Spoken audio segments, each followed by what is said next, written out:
Thank you, Marty. And the sun is indeed shining here at Indianapolis Motor Speedway, and the track is dry. Everyone's excited. The cars are lined up out on pit road. The crowd moving back in, and we are anticipating to be just moments away from getting pole qualifying underway and hustling over from ORP, where you guys were calling the nationwide practice. Got to believe that's Matt Kenseth coming over, because Matt is one of the early cars to go out. He is scheduled to go out in 13th overall, and so they're going to have to hustle and get him on the ground in a hurry and get him over to this line and get him in a car to go out to qualify at Indianapolis. Thanks so much, fans, for staying with us. We know we've had rain showers in the morning, but this is a special day.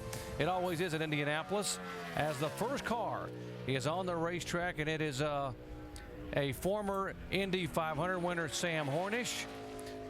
They got him on the ground, and now Matt Kenseth will have to hustle to get in the golf cart. That's right outside of the backstretch and get inside. He should make it in the car before it rolls to qualify. Yeah, as long as he doesn't stop and play a few holes of golf, he'll be okay. He'll get here in plenty of time.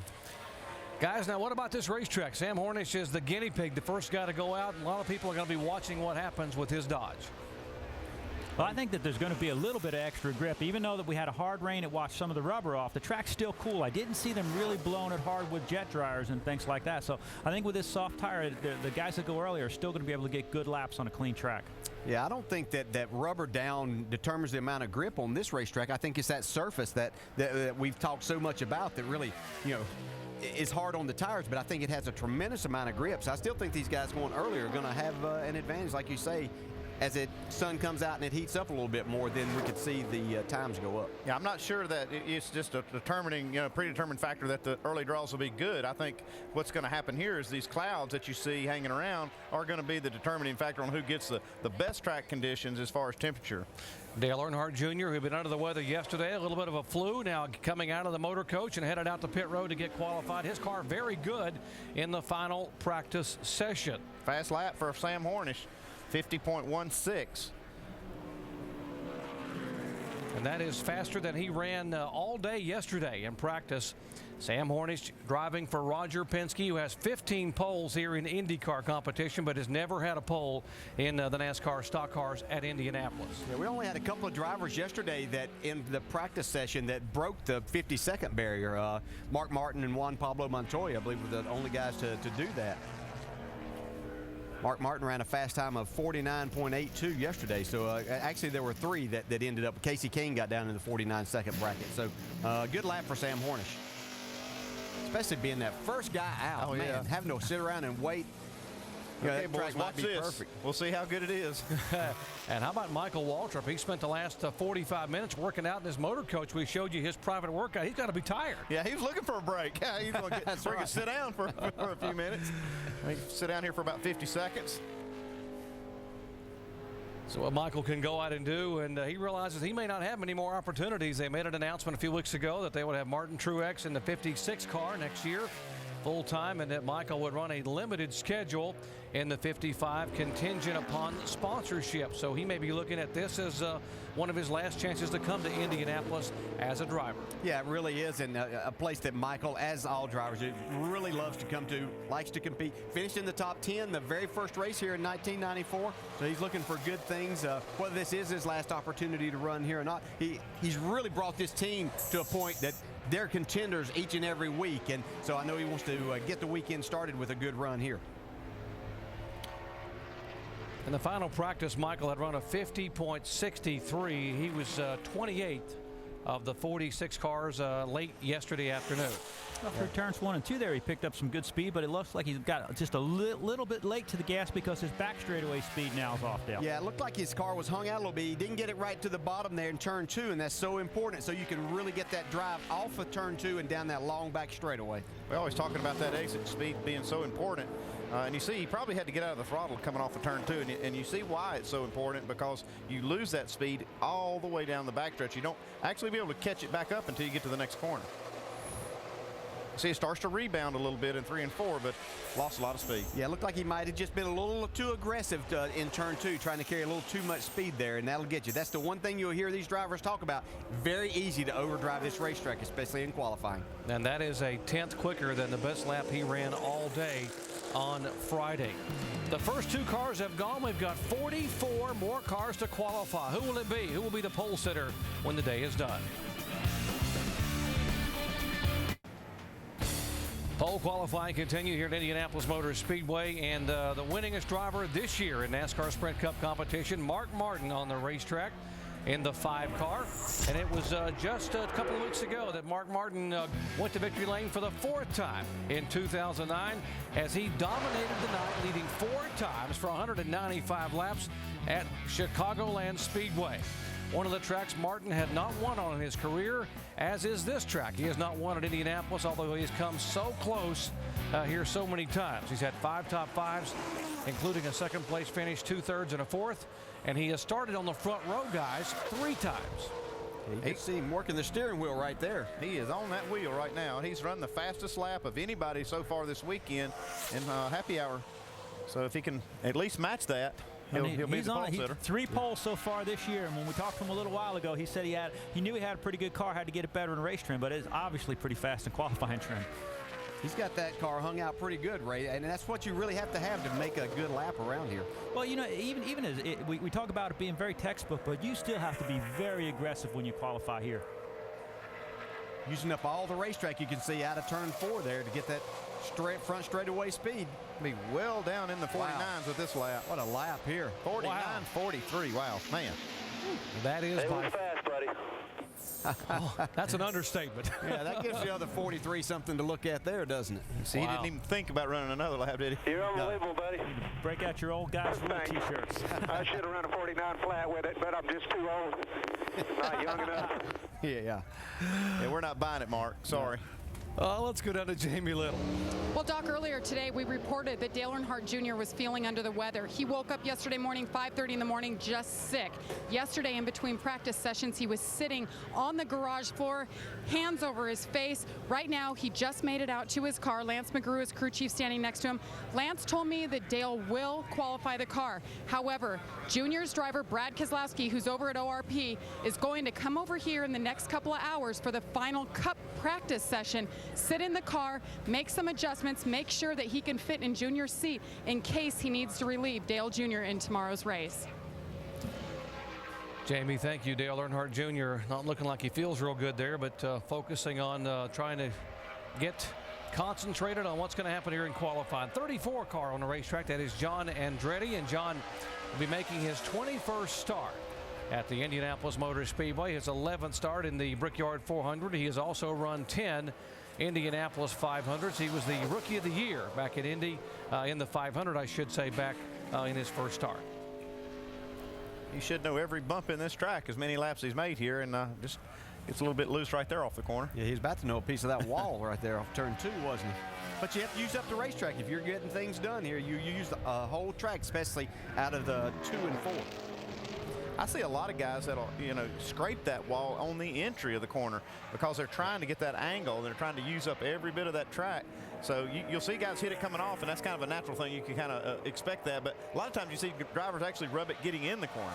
Always did it. Just way too loose. Way loose way in too here. loose.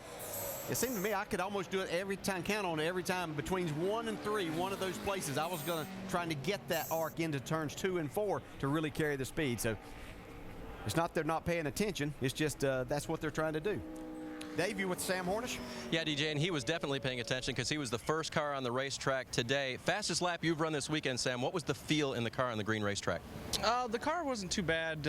We were just a little bit freed through turn 1, and each of the other 2 laps, each of the other 3 corners, I slowed down a little bit, trying to keep it from getting free. And then all 3 of them, I was like, I could have been a little bit quicker. So just that little bit of nervous feeling going through 1 kind of hurt us a little bit for the rest of the lap. But all in all, to be the first car out on a green track with all the jet dryers and stuff just going around, we know it's going to be slick. And if we would have been able to qualify this morning, P1 would have been obviously the best place that we could have been. So we got the draw that we wanted, just not quite the right time when we wanted to be able to go out. You got to have the draw and the weather, I guess, guys, right? Got to have it all working for you here, Dave. It's all about getting the breaks. And here is the 26 car, Jamie McMurray, attempting to qualify for his 7th Brickyard 400. You heard Sam talk about, and fans may wonder why he was talking about the jet dryers being out there. It's not really they're putting heat in the track. It's that we've always thought they put a little bit of residue on the racing surface from that jet fuel that comes out there and makes it just a little bit slippery. It absolutely does put that residue out. Those jet engines burn pretty efficient, but they do put a little oily residue, and they focus that thing right on the surface, so it'll put a lot of that on the track. It takes a little while for that to kind of evaporate or to wear off. I think one thing we're going to see here in watching Jamie McMurray go through turn 2 is we're obviously going to compare the rest of the cars till somebody beats Mark Martin, but he made a tremendous turn 2. You could see where Jamie lost some time there to him, and I think we're going to see most drivers in cars do that. Wait a minute, you think someone's going to beat Mark Martin? He said he should have run 49 flat. He was just too old. But every time he goes out, I'm even more amazed at that guy. We're going to have to watch and see if we've got a pattern here. Maybe the track's a little bit freer because a lot of these guys seem to be complaining about the cars being free or losing a little bit of exit speed. So a guy that maybe had a car a little bit tight yesterday afternoon is going to be something that's going to be fast today. Yeah, which will allow some of these other people to make some adjustments out there a little bit. Air pressure-wise right now is the only thing they can do. Yeah, man, you got to be watching your TV if you're a crew chief. Got to believe that those guys listening to the drivers and listening to us, maybe making some adjustments. This guy here, he adjusted his car all the way down to a 49.436 second lap. Mark Martin right now on the pole at Indy. Qualifying continue at Indianapolis Motor Speedway, and here is Dale Earnhardt Jr., an ailing Dale Earnhardt Jr., getting in his brand new race car that he hopes to be able to put in the top 5. He was very good in the final practice. Let's talk to the guy right now who sits atop the pylon. Vince. Mark Martin commented, he's just too old. Those were his words, and I don't think anybody's buying that, Mark. But you wanted it to be a little quicker. Was there something you left out there, or was that the race car? The car just it was sliding a lot more than I expected. So, you know, we'll take the time, but I certainly was disappointed with the drive of the car. We were really good at the end of practice yesterday and thought that we might, might really roll. But I'll take the time, and it's a pretty good lap time, and we'll go racing. Yeah, 49.4 at this point, the only one under the 50 mark, guys. How about Junior right here, though? He's on a great lap. Got off turn 2 real good down the backstretch. Yeah, miles per hour at the end of the back straightaway, 204. Loses just a little bit in the short chute. See him back out a little bit and letting the car roll right here. Dale Earnhardt Jr. does not have a top 10 start in 2009. His best start was 11th at Talladega. That could change here as he slashes by, and right now he is second on the speed charts, 49.843 seconds. Yeah, that was a great lap, and that car looked plenty free, Ray. Coming off turn 4, it looked like he was chasing the back end. Yeah, Andy, I'm wondering, we always blame it on sun clouds, but today we've got clouds, we've got sun, and in most of Junior's lap, he had bright sun, and as you guys know, coming off of 4, it's like you've used up your tires, you got the heat in them, and that's where the sun's going to affect you worse, and it seems that's where he lost the most time. You got to be fast on pole day, not only in the race car, but you got to be able to go from place to place in a hurry. Just minutes ago at O'Reilly Raceway Park, Kyle Busch, the points leader for the NASCAR Nationwide Series, now in a dead sprint, trying to get out of the racetrack. There's a little grassy area outside of turn 4 at ORP. There he is, jumping in the helicopter. Now, that was just minutes ago, and now this is live. He just landed here at Indianapolis Motor Speedway, and he is trying to hustle because his car isn't that far, guys, from going out. He is 18th in line, and right now we have the 7th car already going out to qualify. So looks like the Nationwide Series points leader will make it. Yeah, you can see a smile on his face. He's having fun. He's enjoying that. I know he'd like to have had a little more time to talk to his crew chief, but he was enjoying that. This the guy right here knows how to sit on the pole at Indianapolis Motor Speedway. He's done it before. A little out of the groove right there, though. That's gonna hurt quite a bit. Yeah, that's where you just have to pedal the throttle. When you get up there, you just can't get wide open back like you want to and carry the speed. And it's hard to believe that you're seeing that trace up there, how much it kills that straightaway speed when you've got to lift off of that throttle just a little bit. Yeah. The thing is, too, you've got to be committed to that lap. If you're going to run a fast lap, you got to commit to it. And then if the car doesn't stick, especially at this racetrack, it seems like it absolutely kills your lap. You can see really working the front wheels right there, having to work the steering wheel a lot. Let's see what the current record holder in qualifying can do coming by, and that's 50.71. I got to believe Kasey's going to be a little disappointed with that lap. Yeah, he's trying another lap right here. He's still, like Ray said, in this hot, the sun on the track, you've used up all the tire on that first lap. He gave it a shot through one and he shut her down. And how about the guy who formerly drove this car, Clint Bowyer, with Jamie? And in yesterday's final practice, or second practice of the day, he was 9th. You guys did some qualifying runs. What are you expecting now, Clint? Well, it's heating up so fast. It's unbelievable. You'd think, qualifying this late, it really wouldn't be a factor, but it seems like it is.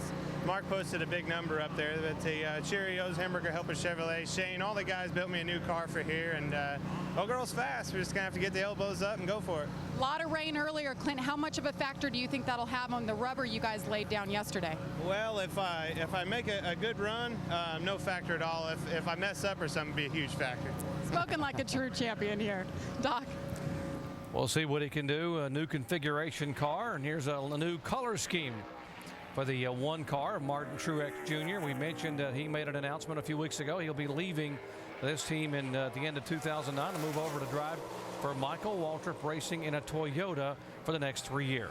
Yeah, and you see him come by the start-finish line. He's heading to probably the most important part of this lap is getting through turn 1. If you mess that up and you're trying to compensate for that, then you just find yourself in more trouble. And if you can get your car through there and it feels pretty good. You heard Sam Hornish say he was loose getting into 1, and then that affected him the other 3 corners. So a big product of how you're going to run and what your lap's going to be is that entrance and exit of turn 1.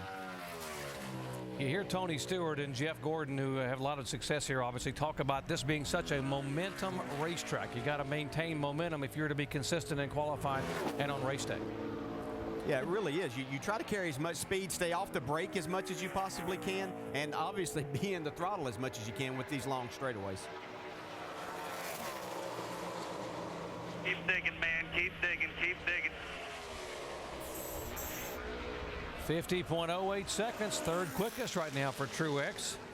And again, like many of the others, Andy, we're seeing these guys just shut it down after 1 lap. It's just so hard to make any more fast corners after you've taken the goodie off those tires. 8 cars have gone out to qualify of the 46, and right now it is Mark Martin atop the charts. Jeff Burton getting ready to qualify here. Can he turn his season around at Indianapolis Motor Speedway? And Denny Hamlin, he came so close a year ago, led until 10 laps to go. Loves the flat racetracks. They are coming up and on the track right now as we continue the qualifying. It is the 12 car moving out David Stremme, who is a native Hoosier. Boy, how much would he love to do well at this racetrack? Yeah, I know it means a lot to him. I tell you, this team has really turned things around. The Penske organization as a whole, their cars are a lot better. Some of the finishes that David has obviously doesn't reflect all that, but they're really working hard. Roy McCauley and his whole group, they have a good organization there, and I think David's just trying to get back in and fit in these cars. I think it takes some time to understand this new car. Well, I know he's excited, certainly from being from this area. But, DJ, I'm looking around. I'm looking at the flags. I'm looking at the fans. Something I'm seeing now that we haven't seen since we've been here is a strong wind. Is that going to affect these guys, and where? Yeah, it can affect you, certainly. If you get it a headwind down one of these straightaways, it certainly make a big difference, or a crosswind in these corners. If it blows hard enough, it can really affect you, so you have to be careful and know what to do. I always found that if I had a headwind, particularly down the back straightaway, the closer I got to the wall, most of the time you want to stay away from the wall, but I found that you could actually pick up a little bit of speed by staying closer to the wall down that long back straightaway. So we'll see if any of these guys try that.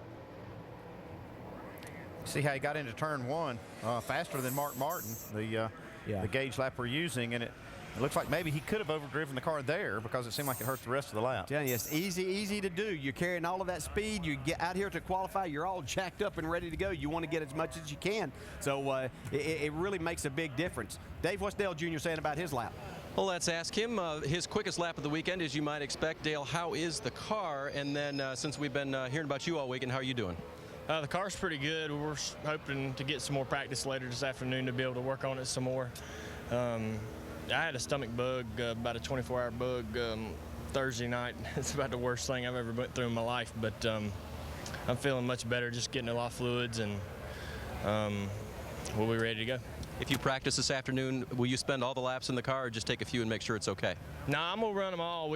I got, you know, just as like just a safety precaution, I got Brad here, and he might have to get in the car for a lap or two just in case something happens Sunday where we might need him. But it's probably all just a waste of time. But we're gonna do it just to be safe. And you know, we got Amp Energy and National Guard, and we want to do a good job for them Sunday. And this car here is the first car that Lance has truly really built from the ground up, and he's really proud of it, and I want to do a good job for him, and it's doing pretty good so far this weekend, so I want to stick it out, and I think we'll be all right.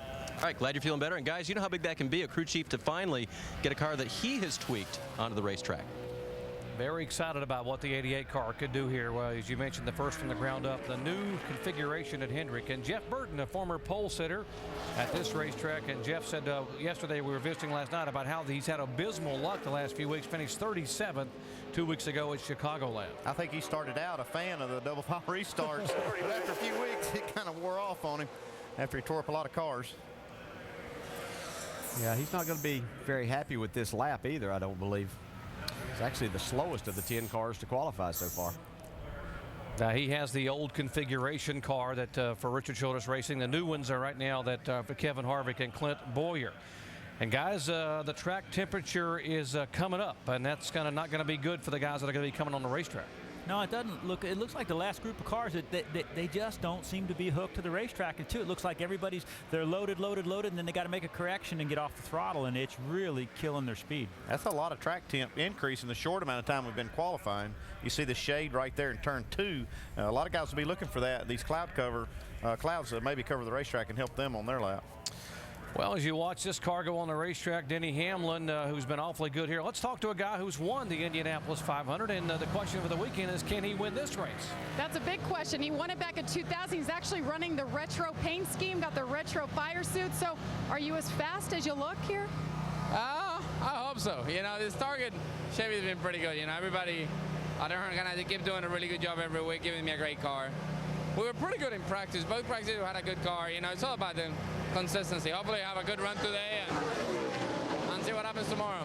What are you expecting from qualifying? I know you guys put some effort into that yesterday. Yeah, I think everybody did. You know, most of the people run one practice and race trim, one practice and qualifying trim, so it's what it is. You know, we had good car yesterday. The track is very different today. We'll see.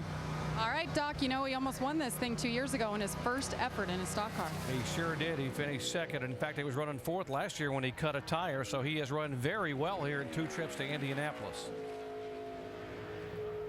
I'm telling you guys, Mark Martin made an incredible turn 2 and exit of that corner and down the back straightaway. He's beat everybody by quite a bit.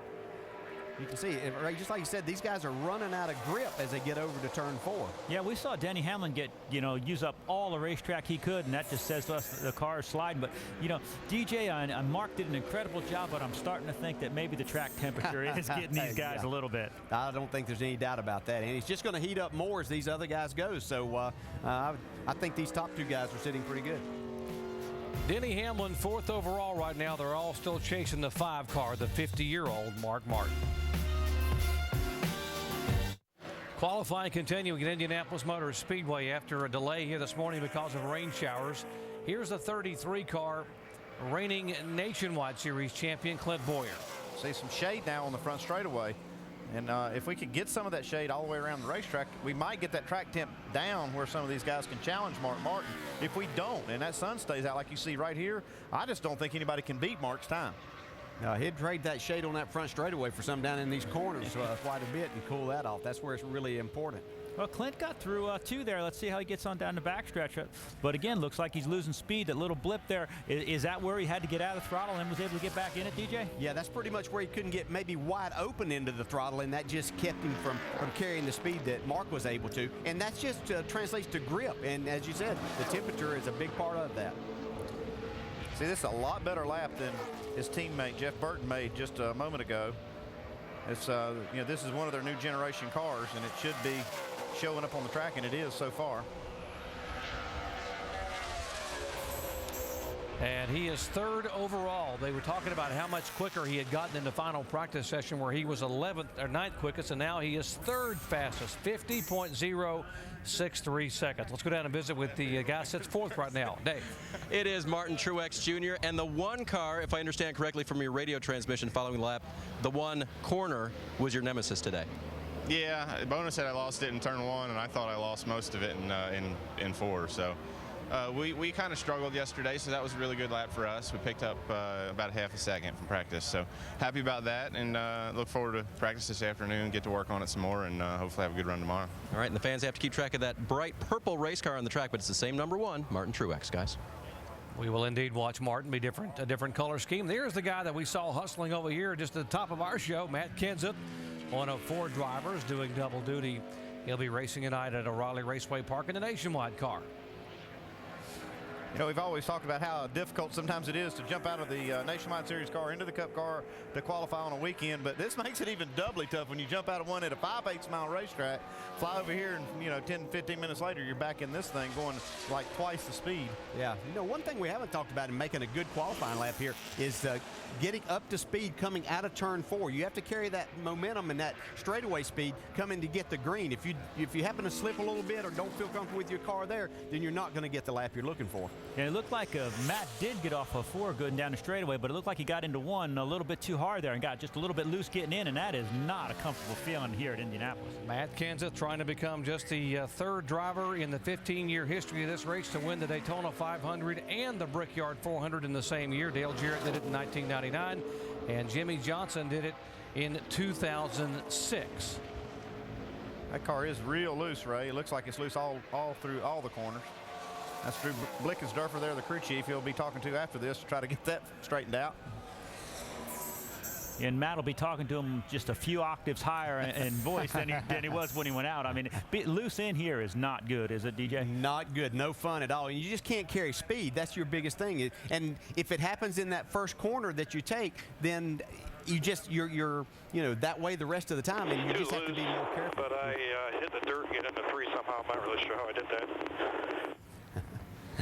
You could hear him say he's loose, and then he hit the dirt going in the 3. It turned a little better than he thought. Yeah. Well, that run was better than what happened to him when he came here a year ago. Matt has a history of 2 second-place finishes, but it was not good in 2008 because he explodes a right rear tire, and that takes the right rear quarter panel completely off the car. You see debris flying all over the racetrack. Right here, it just shredded that car. They also have to stop just a little bit right here and clean up some of the dirt that he kicked up over in turn 3. Yeah, you can make a different entrance into turn 3 than you can 1, and you really want to get low, but that's a little bit maybe too close. Let's see as Matt goes into turn 3 here. Hey, you want to be? Whoa, wow, man, he kicks up quite a bit there. Yeah, they're going to have to clean that up. Whoa. So NASCAR will take a brief hold here in qualifying to go out and check up the racetrack and do a little sweeping as Matt coasts back in. Right now it is still Mark Martin atop the pylon. Qualifying continuing at Indianapolis Motor Speedway. We've had a momentary lull because of NASCAR having to clean up the racetrack. Matt Kenseth's car kicking up a little bit of dirt. He is getting down. He talked about getting all the track. He got all the way to the inside on the grass and mud area. Yeah, that's definitely a little bit of an early entrance into the corner. You're trying to hit the apex, which is on around to about right there. Well, if your car's loose, you kind of have to defend. You can't arc the car out where you want to. He was probably turning in a little bit shallow, but that actually was just a little too shallow. And he commented about the wind, and there is the wind blowing across the racetrack. It is a crosswind blowing across from the front straightaway toward the backstretch, or from turn 4 over to turn 3.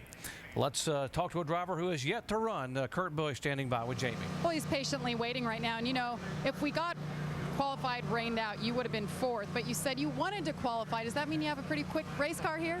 I'm just nuts, I guess. It's a lot of fun to qualify here.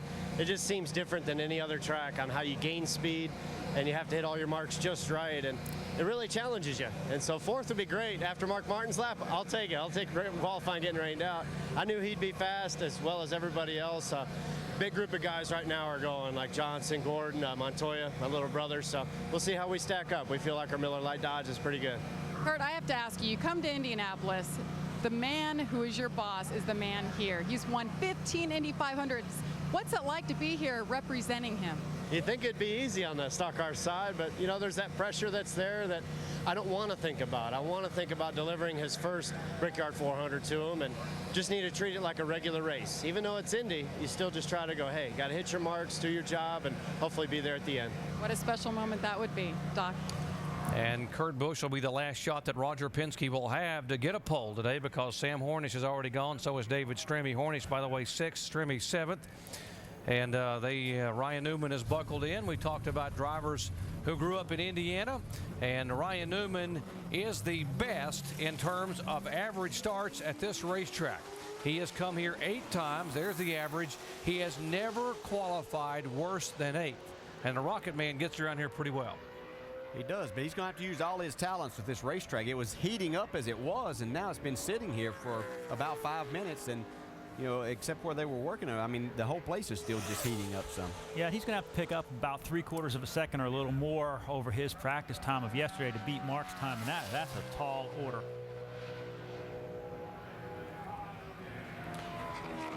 Okay, I'm sorry, Dale, but going into turn 3 right there, it's not as critical to hit that corner on this warm-up lap as it is this one here, right? That's right. I always try to ease out a little bit and not use up any more tire than I had to going to 3, but really carry speed off of 3 and then try to make that turn 4 my best corner. Ryan making his 280th career NASCAR Sprint Cup Series start. He said he came to Indianapolis. His mom brought him here when he was 14 years old. He came to town to buy tires for his USAC car, and he heard some thundering engines over here, and he and his mom together were able to sneak into the racetrack, and they were testing stock cars, and he was able to go up and meet his childhood hero, Jeff Gordon, that day, his hero, as they were testing stock cars for the first time back in 1992 here. You can see he carried a lot of speed into 1, made that good, but he paid that price a little bit on the exit of there, and then that's continued. So you can just see as he continues on, lose a little bit more grip with each corner. Yeah, he's still going to have a decent lap, but it's not going to be the lap he was looking for. They're just fighting that track temperature. You can see his son basically on the track all the way around. And I'm not sure, even on a cool track, if anybody had anything for Mark Martin. Yeah. And Ryan Newman will clock in 7th overall, 50.193, which puts him right behind Sam Hornish and in front of Hornish's teammate David Stremme.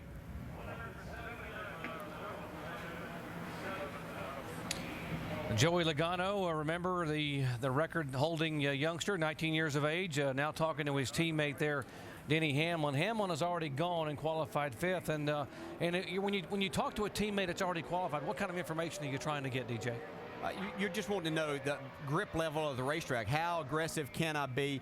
Would you have done anything different to your car, air pressure-wise, or anything that they can do right now? It's basically a little reassuring, too, would help. Let's go down where Vince is caught up with Denny Hamlin. Well, and let's ask Denny exactly what you conferred with Joey Logano. What kind of feedback did you give him? I just told him the track is pretty similar to what it was yesterday. The grip level is about the same. We picked up a little bit of time with our Toyota Camry, but not what we were looking for by any means. We needed a good few tenths right there to be somewhere in the top 10. So, you know, we're just going to keep working with our FedEx office Camry and try to get it better. But our balance was a little bit tight, so maybe they can do some adjustments to help them. Denny Hamlin currently 5th with last year's pole winner Jimmie Johnson now on the track, Doc. Thanks, Vince. This could be a good measuring stick here, guys, for what the track's going to do. You know, Jimmie Johnson's got a good race car, but with the track heating up and the wind's picking up, we'll see. We'll see what he can do here with this lap. Looked like he had something going there coming off turn 2, but then he lost a little bit as he hit the backstretch. That's the problem. You go out there and run into the corner like you need to try to sit on the pole, and if it doesn't stick, it's just going to cost you dearly, and it looks like it's costing Jimmie through 1 and 2. DJ, do you get to the point when you go through turn 1 there and you pretty much know that either you've got something for the pole or not, and then you're just kind of protecting it the rest of the way around? Yeah, if you don't get through that corner and your car's not acting exactly right, then you just make the most of the lap. You don't want to do anything crazy because you know that you have a practice coming up. You know you have a good race car. And, you know, it's just the luck of everything, the way that things turned out today, that you didn't get out there whenever you could to make a good effort. Let's see, we show you the little bobble that Jimmie had a moment ago in turn 2. He comes across, he's 7th right now of the 15 cars that are going out to qualify. And normally it only takes just a little bit, and if we can see something, I can tell you that, yeah, just a little bit. Yeah. You know, that might not look like much, but it is time that you're not in the throttle, and then you try to set up for this next corner, and your car's already loose, so it's hard to carry that speed that you need to. You hear how much of a momentum track it is, and as soon as you break that momentum, it takes you almost a full lap to pick it back up. That's exactly right. And then by then, you've run out of even more grip with your tires. So Jimmie will sit 7th right now. It is a Hendrick teammate, Mark Martin, on the pole. It is a Hendrick teammate, Dale Earnhardt Jr. on the outside of row 1. They ran a 49.43 and a 49.84. Now, how about the final Hendrick car? A 3-time pole sitter and 4-time race winner here, Jeff Gordon. Let's see what Jeff can do.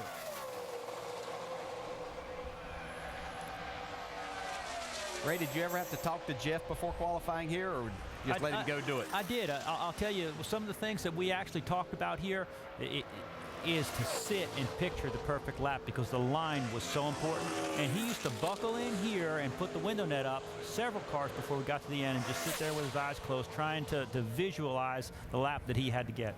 He's given it everything he's got, and it looks almost similar to his teammate Jimmie Johnson at this point of the lap.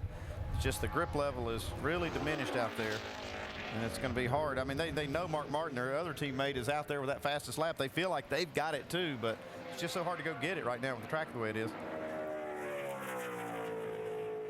Guys, as a crew chief, you can see Steve Letarte walking down through there. You know, and you knew sending your driver out there, as much as things heated up, he didn't have much of a chance, right?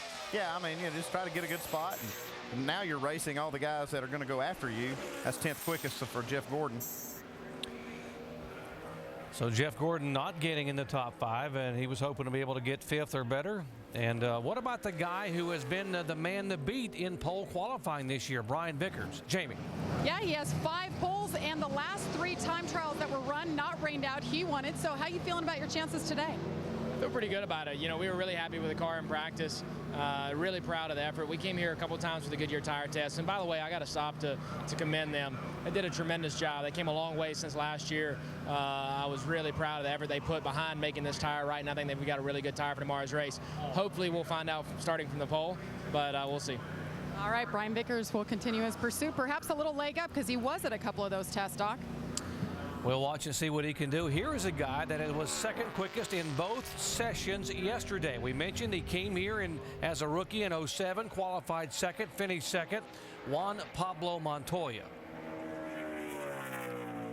This is really going to show us, guys, exactly how much speed is in this racetrack. We know it's a fast race car. He knows how to get around here. How much has it slowed down since Mark Martin went out? And he's got a little bit of cloud cover, DJ, but I just don't know if it's enough. We talked yesterday about how he arcs the car in a little more at times in the corner, almost like an open wheel IndyCar line. Yeah, he really gets his car set well going into the corners. And as we talked about a loose race car, you need it to turn in the center. But if you're going to arc it like that, you really have to have some stability there to be able to do that. You can see he's made a pretty good lap here so far. It's the best we've seen in a long time, anybody getting off turn 2 and carrying that momentum down the back straightaway. 49.43 is Martin. 49.84 is Earnhart Jr. That's the front row right now. Oh, losing some time right there between 3 and 4. Yeah, you can see him get a little bit loose off of turn 3. But the car looks pretty good overall considering the conditions that he's running under right now. I mean, this is a great lap. And he beats Dale Earnhardt Jr. by 0.5 of a second. Guys, that's an impressive lap in my book. Yeah, really is. Juan Pablo Montoya 2nd right now, and coming up momentarily, Kyle Busch coming out to qualify here at the Indianapolis Motor Speedway and hustling back over to ORP later tonight. Pole qualifying continuing at the Indianapolis Motor Speedway. 17 cars are going out to take time, and it is Mark Martin and Juan Pablo Montoya right now on the provisional front row. Here comes Kyle Busch in the 18 car for Joe Gibbs Racing. Let's check in with Dave. And we'll check in with Jimmie Johnson. Jimmy, where was the time lost on your lap? Turn 2. The car was great coming to the green. Turn 1 went well, I thought, and then just got a little too aggressive into 2 and spent from the exit of turn 2 all the way around, and then on my cool down lap cussing myself out for messing it up because the car was much better than that. Guys made some great changes, and I felt like the car could have been, I'm not sure we had anything for Mark. I'd have to look at the lap tracker to see where we were at, but it should have been up there in the top 3 or 4 as of now. You guys talked about it before, 4 precise corners. You got to hit all of them. Yeah, that's a good point, Dave. You have to make these. That's what makes this qualifying lap so much different and unique than the rest of these places that we go. As we see Kyle Busch exit turn 2, losing a little bit of time as he heads down the back straightaway. And he's got about as much cloud cover as anyone's had here basically since qualifying started. It still looked like he had that little wobble in the center, so, man, I just don't know what it is. The guys can't seem to keep the rear of these cars hooked up like they want them. Yeah, I think that the rain played into that. And I think the other thing is we have to point out, we talked about it earlier today, in case you weren't with us then, these guys haven't been on the racetrack today. This is the first time they've been back in these race cars since yesterday, trying to go out here and make a fast lap. Very difficult place to do that. And Kyle Busch has been in a car running a half-mile racetrack over practicing in the Nationwide car. The 10th quickest for Kyle Busch.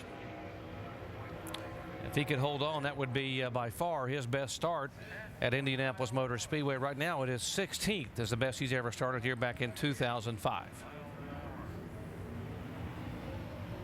Well, this is the Busch brothers portion of our pole qualifying show from Indianapolis because it is older brother Kurt Busch who was going to go out to qualify. And if you just joined our coverage, he told Jamie Little a minute ago, even though he would start toward the front because he's doing so well in the points, he wanted to go out and qualify and get a chance to give Roger Penske his first stock car pole. Let's see if he can do it. He might want to rethink that after this draw. We'll see after this lap how loose his car is. You can see he was trying to get a little heat in the tires as he came off of turn 2, see if he could get some grip. Out there pretty far coming out of 3. This car bouncing a lot. Yeah. Wow, getting into that corner. That's not where you wanted to be coming out of there. Still bouncing, Ray. Almost looks like there's something going on with the shot. Yeah, there is something wrong, Kurt. We'll give you that. There's something definitely different about this car than any we've seen. It's just hopping around quite a bit on the left front and right rear. Well, he's guaranteed a starting spot by being in the points, but now do you stay in the throttle and take a chance on damaging a race car, or do you be smart about it? Well, you know, he doesn't have to wreck it, but he can still stand it as hard as he can and see what it'll get. It's not going to get what he wants, though, I can tell you. He doesn't have to wreck it, but he may if he keeps that up right there. But I don't know if it's right rear or left front. You watch it bouncing on the right rear. I mean, it's wow, bouncing. that is Oh, wow. look at this. I've never seen a car bounce like that. He's going to have to maybe abort this lap. Yeah. He's hanging on right now for all he can hang on. He's almost there's done. Something bad wrong right here. Yeah, they're going to find a mechanical issue, something that got overlooked in inspection or broken or something. Yeah, how does that happen, guys? Well, it looks like he may have a problem back in the rear suspension. I've had a problem like that before where you had an interference with some of the suspension links and basically kind of get the car tied down. He's got something wrong right there. You've got that thing jacked up and down so much, you know, in between inspection and checking tires and doing stuff like that. And if you have, you know, anything from a spring to coming out to these new bump stops, it only takes a little bit of a change or something to be a misfit or a mismatch, and it really gets violent because you just don't have a lot of suspension travel.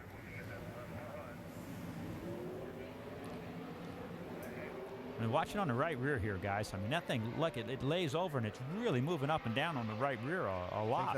Could the left front shock not have come off? You see that? You can see how this portion right here almost taking the left front tire off the ground. That's real time, as you see right here. It's almost like it had no shock up there.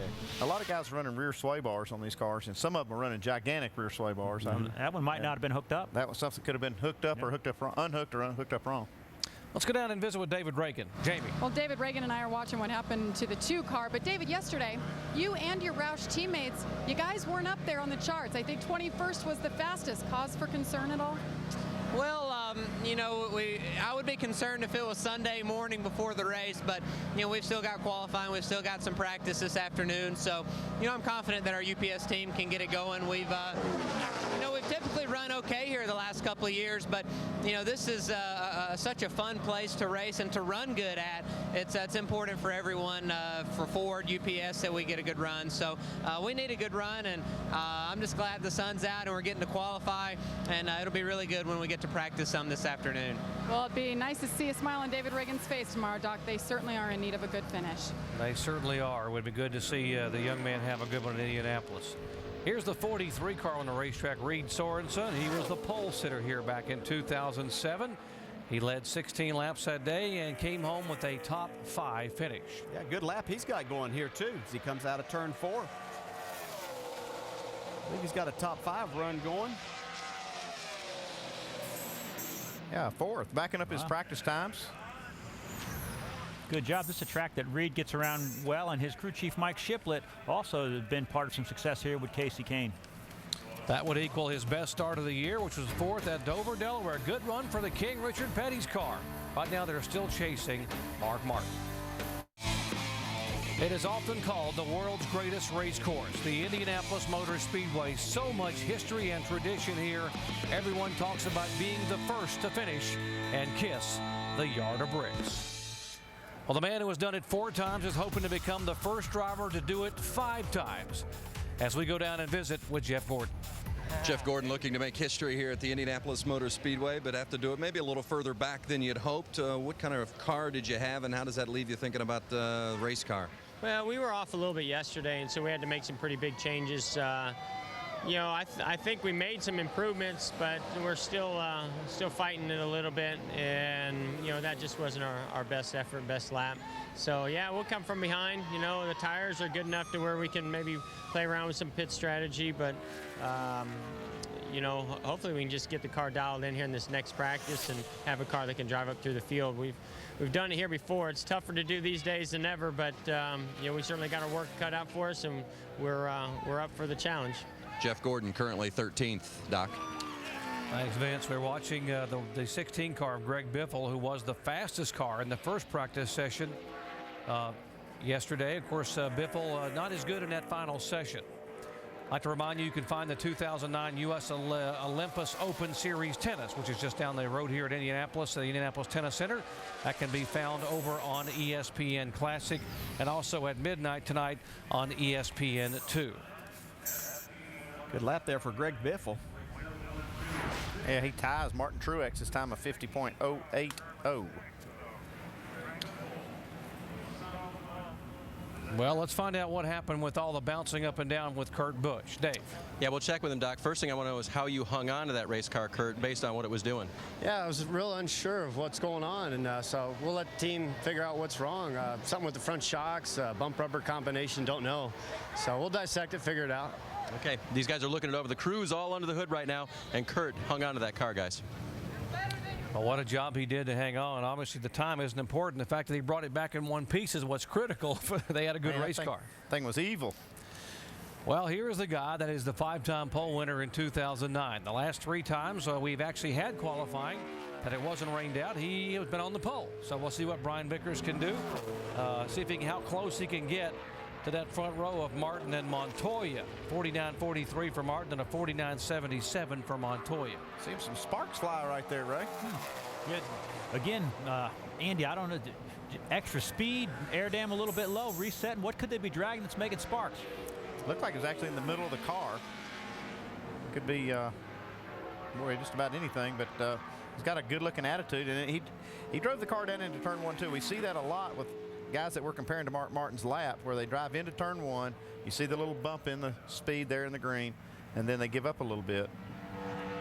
It's like Mark had enough discipline to drive into turn 1 conservatively so he could carry that speed off. He said that Mark Martin claimed that his lap that he was too old to go any faster. That might have, but if indeed he's talking about it, it might have been to his benefit. I think a lot of it works to his benefit. Vickers was pretty fast up here in the test sessions, wasn't he, Andy? Yeah, you see, I see some sparks on that lap there too. You see the back of this car is lower than most.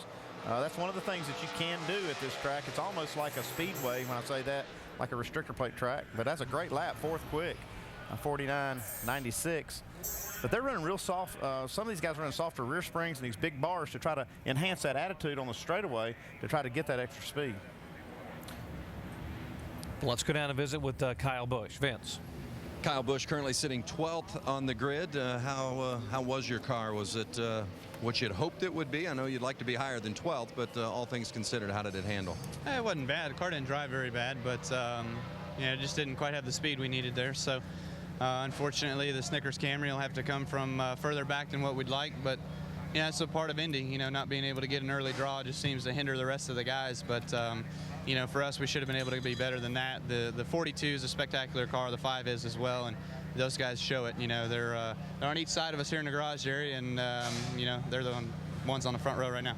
As you sit here 12th, and you've got another practice coming up later this evening, how much do you feel like you can maybe better and improve that to where you have a race car capable of winning on Sunday? Well, it seems like yesterday we fought balance. We would be loose, we would be tight. But whenever you go either which way, we never pick up speed. It doesn't matter what we do. We just don't ever get any faster for some reason. So hopefully Steve's got some things cooked up his sleeve that we can throw at this thing later on today and see if we can't make it to where we need it. That's Kyle Busch. We'll keep an eye on him in practice a little bit later this evening. Thank you, Vince. Here is A.J. Allmendinger on the racetrack and the 44 car for Richard Petty Motorsports. Race to lose. We'll say his car didn't look very happy there coming out of 2. Looked a little bit loose getting in right there, too. Yeah. He's not able to carry speed. He's out of the throttle for a good while. I think this racetrack really threw these guys a curve from yesterday. Wow, he is loose. Wow. AJ finished 10th here last year, but he'll have to come from pretty far back to do that tomorrow, which he can do. That was his career first top 10, and as you said, Good job not to crash, sir. Just getting ready to say that. He's lucky not to crash it. He's 20th right now. Good job, AJ. 50.866. Brought it back in one piece. Back with more qualifying in a moment. I think winning there, in 2000, I mean, we went on to win the championship that year. And, I think it just propelled us to win the championship. When I look back, I almost forget the different chapters and all the amazing things that we experienced as a team throughout the 10 months of racing, but man, it doesn't get any better than what we had in 2006. I think winning the Brickyard and the championship in the same year is just a dream season. Obviously, to win the single biggest race that's important to you and backing that up with a championship, I mean, there's just no better feeling. NASCAR champions remembering their wins here at Indianapolis, and Tony Stewart getting buckled in with that famous number 14 on the side, honoring his childhood hero, A.J. Foyt, who was just unbelievable at this place. Here's the 47 car. Marcus Ambrose, the Tasmanian, who has done has turned a lot of heads this year with his how well he has done his growth curve as a driver. He has really been impressive, and I tell you what, so far this lap's pretty impressive, Ray. He did a great job getting in the one nice and smooth like that. He's been a pleasure to watch. Listening to him talk, how much he appreciates the sport that's going on, the fun that he was having with his crew chief earlier today. He's doing a great job for as little experience as he has in one of these cars. I spent some time with him yesterday in the final practice. He had gotten out of his car while they were working on it, and he just had a big smile on his face down there then. He says he loves this racetrack. This is just the first time he went on it. He loved it, and can't wait to get out here and race Sunday. He grew up as a road racer, a two-time V8 supercar champion on the road courses in Australia. So obviously, if you're a pretty good road racer, you're good at running on flat racetracks. Yeah, that's really a good lap. That's 7th quick right now. I'm telling you, the sun's been out here. This racetrack's still just heating up. So that's a really good job that he's been able to put down a nice lap here, and we'll have a pretty good starting position. Vince? Reed Sorensen currently 5th, very close to your qualifying sim yesterday. How good was the race car in qualifying trim? It was pretty good. We, the very last qualifying run we did, we weren't where we wanted to be, and we put it right back to where it was, and that's about how it felt. So I lost a little bit of time in turn 2, but the car was really good in turns 3 and 4 and made some time back up. So just real proud of all the Valvoline guys, and I think it's going to be good to start up front here. I don't know where that's going to end up, but it's going to be pretty good, and makes it for a lot easier day when you can start closer to the front and just kind of work on your car up there in the cleaner air. Yep, he's done it from the front, very front here before. Reed Sorensen not quite there this time, but still a pretty solid qualifying run, Doc. Great run for him, driving for the King Richard Petty. Here's David Ragan. You heard him talking a little bit ago. Boy, would he love to be able to get a good start here and to be able to get the UPS car back in the top 5 here at Indianapolis.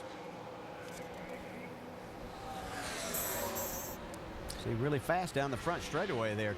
207 miles an hour going into turn 1. So Jack said he don't want to hear any complaints about motor. But he might have driven it in there just a little bit too far, carrying all of that speed. This is, by the way, you see Jack Roush. This is one of 2 racetracks in Sprint Cup competition where Jack Roush Fenway has never won, here and Chicagoland. Roush has had finished second here 4 times, including Carl Edwards a year ago. And again, we see the guys that just don't get off a 2 cannot maintain a good lap. I would have to say that most of these guys we're seeing with that are just extremely loose. And once you get that feeling of being loose, you don't want to wreck the car. You just do what you can to bring it back.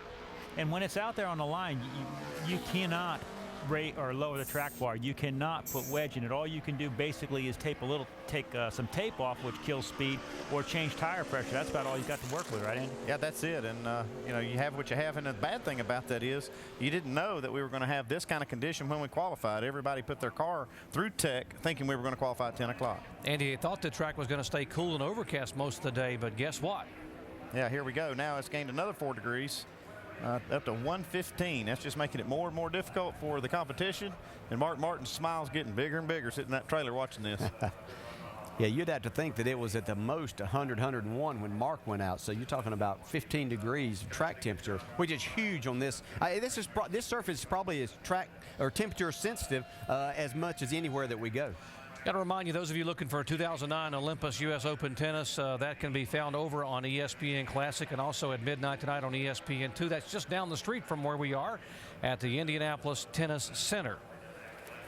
We are proceeding with our live coverage of NASCAR Sprint Cup qualifying, pole qualifying for the 16th running of the Brickyard 400. And here is a former Brickyard winner back in 2000 on his way to the Cup Championship that year, Bobby Labonte. Yep, 7 times that's happened. Bobby was one of those that won this Brickyard 400 and went on to win the championship in the same year. Says a lot about the teams that come here and are ready to prepare for the Brickyard 400, I think, Ray. It does, DJ, and I've heard you say it several times. The teams that shine, your best teams shine here because this is that textbook racetrack. You've got to have good motors, you've got to have good pit stops, you've got to have good body, good strategy, good drivers. So, you know, the teams that shine here normally are the teams that'll be up front are the best teams. That's almost exactly what Jeff Gordon said yesterday in the quote. He said, you know, you can have racetracks where you need good engines and guys where you need good drivers, but at Indianapolis, it's all about the total team. Turn 2 extremely bad. Hey, you're not alone. Yeah. A lot of people he should have been watching the show. We would have told him that. Still brought it in 22nd overall. Let's go down and visit with Marcus Ambrose, who is 7th, Vince. That's right. A good qualifying effort for Marcus. Now, before he went out, he kept telling the crew, make sure it's tight enough, make sure it's tight enough, make sure it's tight enough. So how was it? Yeah, I was crying like a baby out there. I could feel the heat, you know, before I jumped in the car, and I was just so worried about, you know, losing time by getting loose that I was crying like a baby, basically. I just wanted them to tighten it up for me, and they did just that, and it was too tight. And I couldn't get off turns 2 and turns 4, but just a strong day for us in qualifying trim there. I feel like we've got a great race car and really looking forward to getting out there. This race last year was your first Cup Oval race. How have you progressed as a driver in what area the most in a year's time? About half a second by qualifying times. Last year I did a 50-50, this year I did a 50 flat. So we're getting better as a crew, and it's our anniversary, our first birthday together, and I just got a lot of thank my team, JTG Doherty and Frankie Kerr, crew chief, and Michael Waltrip Racing for giving us great stuff. It's just such a weight off our shoulders to be able to be in point safe. Know we've got to start the race and just really look forward to doing well and trying to get the most out of myself and the car. Well, I think there are a lot of questions about Marcus Ambrose when he first came over from Australia to run stock cars, and guys, I think he's answered those questions and then some. A terrific talent. No doubt about that, Vince. He is becoming a favorite. And look at this car, number 9 of Kasey Kahne. Talk about how important. Yeah, that hurt him right there, though. Wow. Oh, man, he had such a good turn 1 and all the way down to turn 2. And that thing was hung out coming out of turn 1, but he stayed in the throttle. But then he just could never get the car turned down in turn 2. It'll take its toll on those tires, though, when you're sliding like that. Yeah, exactly. Now, Kasey does a great job qualifying here. I mean, he's got 4 times in the top 5, but he just can't seem to get the good money draw. And he's been driving that darn sprint car lately this week, so I think that's why he's sliding that thing a little bit there sideways. He's still going to be okay as far as his starting position, but that took away maybe a front row starting spot. Oh, yeah, great lap. 50.03. Another top 5 possibly for Kasey Kahne here at Indianapolis in terms of starting spots, and 200th career NASCAR Sprint Cup not start. good. Sorry about that. I just loose. Just kind of messed up. Why don't we check in with Carl Edwards? Jamie. Well, yesterday in second practice, Carl Edwards, I was looking on the board and I'm like, where's 99? You were down in 38th, Carl. What was going on, and are you concerned at all right now for qualifying? Yes, I am concerned. We made our qualifying runs in the first practice, and then the second practice we worked on race trim with our Aflac Fusion. There at the end, we made a qualifying run, and we were not very fast. So, Greg Biffle made a fairly decent lap there. I got to talk to Greg Irwin a little bit, so I think I know what to expect, and hopefully Bob, put the magic in this thing, and it's. I hope it's a really fast Ford. It's pretty good in race trim, so I'm excited about that, but I just don't know what to expect here. Now, your teammate Greg Biffle, you mentioned him. He said there was a lot of grip in the track. What does that make you expect? That means I'm going to go ahead and drive it in real hard, and I hope Greg's right.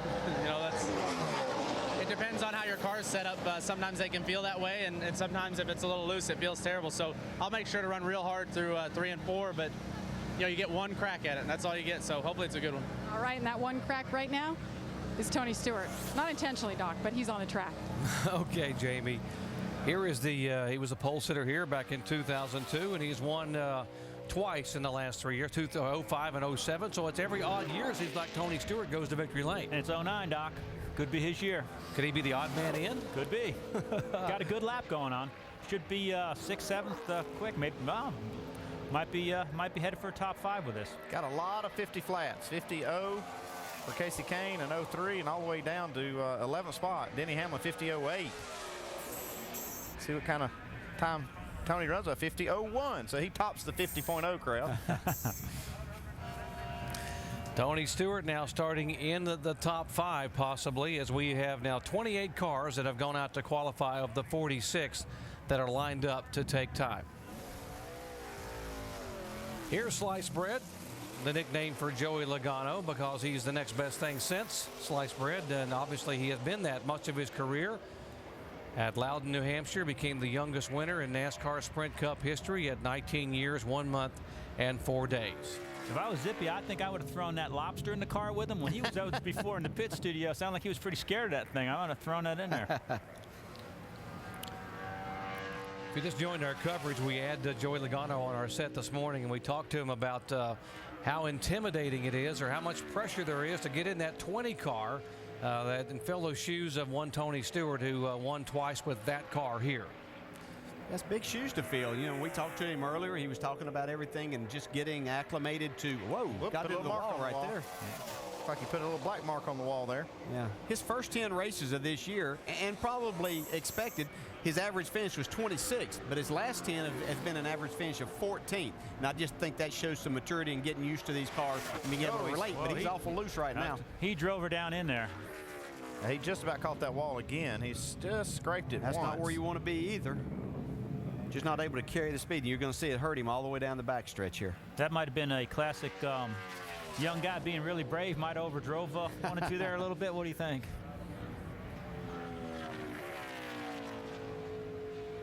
He was 18th quickest in the final practice session.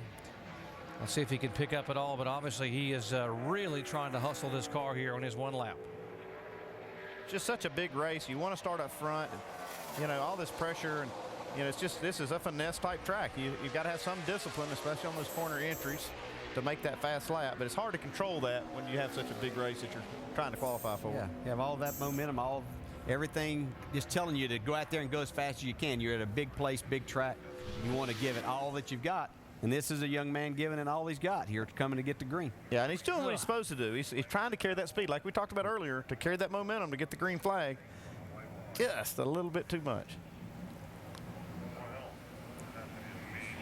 You see here he was carrying some speed off of turn 1 going to turn 2. Wow. At least he had a little room to work right there. Didn't hit it again.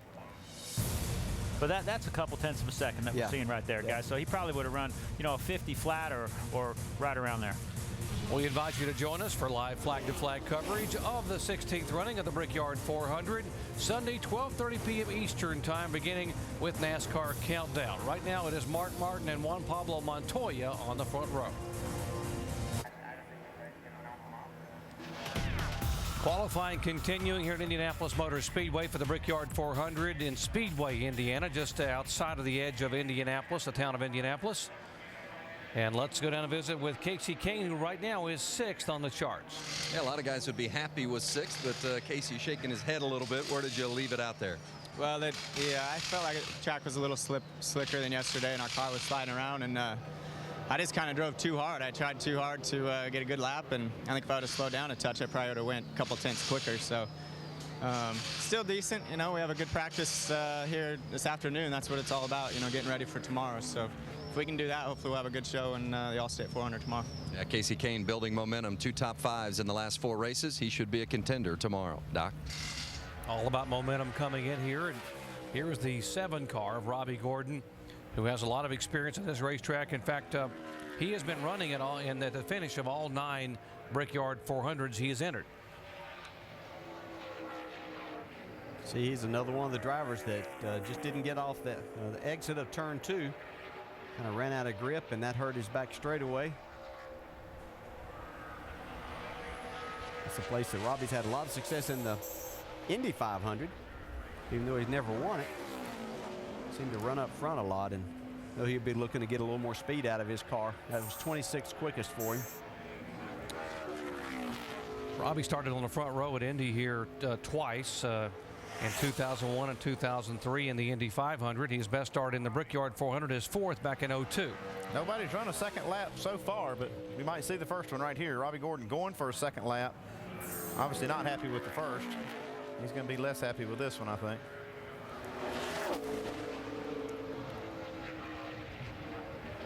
Although he is tracking just a little bit faster than his first lap. Right here is where he's losing it again off turn 4.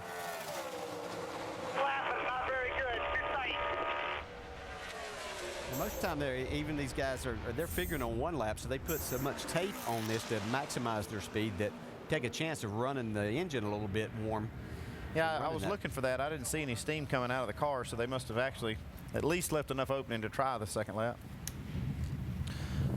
Let's talk to Joey Logano, Vince. Yeah, Joey Logano, and we'll assess that 18th that popped up.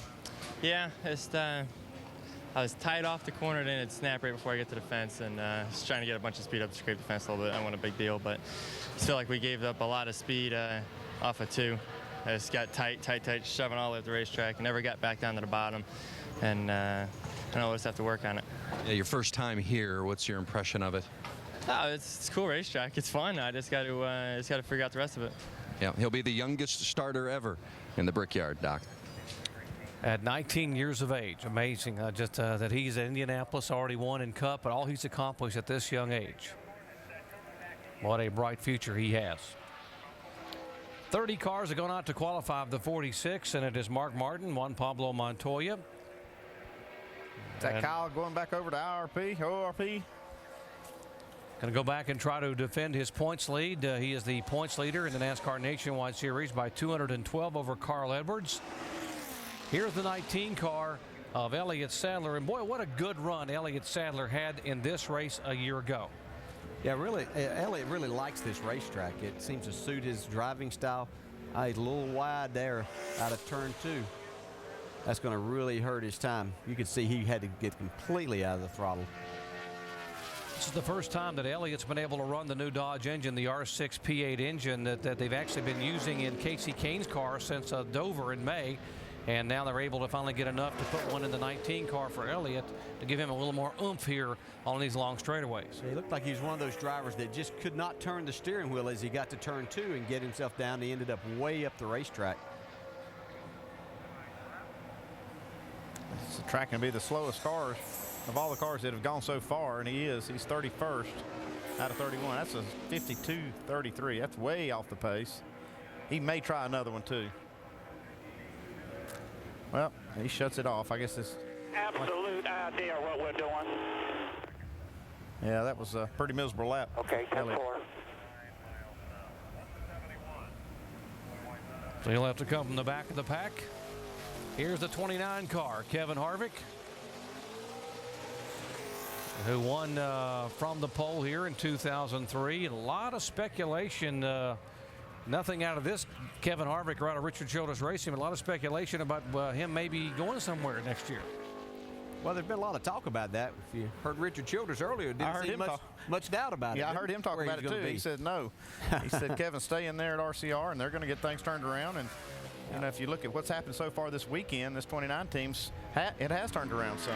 See how this lap turns out, but he was way up the charts yesterday in the top 5 in practice. He was 4th quickest in that final practice session, and this is the new generation car that RCR has been working on. They've been working around the clock on. Yeah, they have that, and a lot of good things happening. And Richard Childress is very adamant that Kevin Harvick and Shell would be back there in 2010. So the best thing they can do is work hard and try to improve. Former winner here. But as something like that happens, you know, when those rumors start and you know they're going to be discussing those things, does that not take the focus away and make things worse than they are sometimes? You know, sometimes, but you know, sometimes it is just that. You know, it's easy for somebody to get a hold of somebody saying something like that and just take it and run. There really not be anything to it.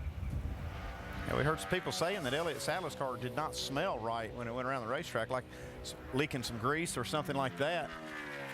Which would explain his lap, but if that's the case, it could put some stuff on the track for the rest of the guys. And here's Kevin Harvick he's tracking 14th, which is not bad, but it's nowhere near like he was yesterday in practice. But you know, yesterday when they ran all of these laps in practice, they were all out there at the same time under the same conditions, and certainly as we've documented, conditions aren't nearly the same as what it was when this qualifying session started. 17th for Harvick in the 29 car, 50.272. So he will possibly have a top 20 starting spot. 99 car, last year's runner-up here at Indianapolis, Carl Edwards, getting set to go out for his qualifying laps, and then he'll be hustling as Kyle Busch already gone over to O'Reilly Raceway Park for the NASCAR Nationwide race tonight.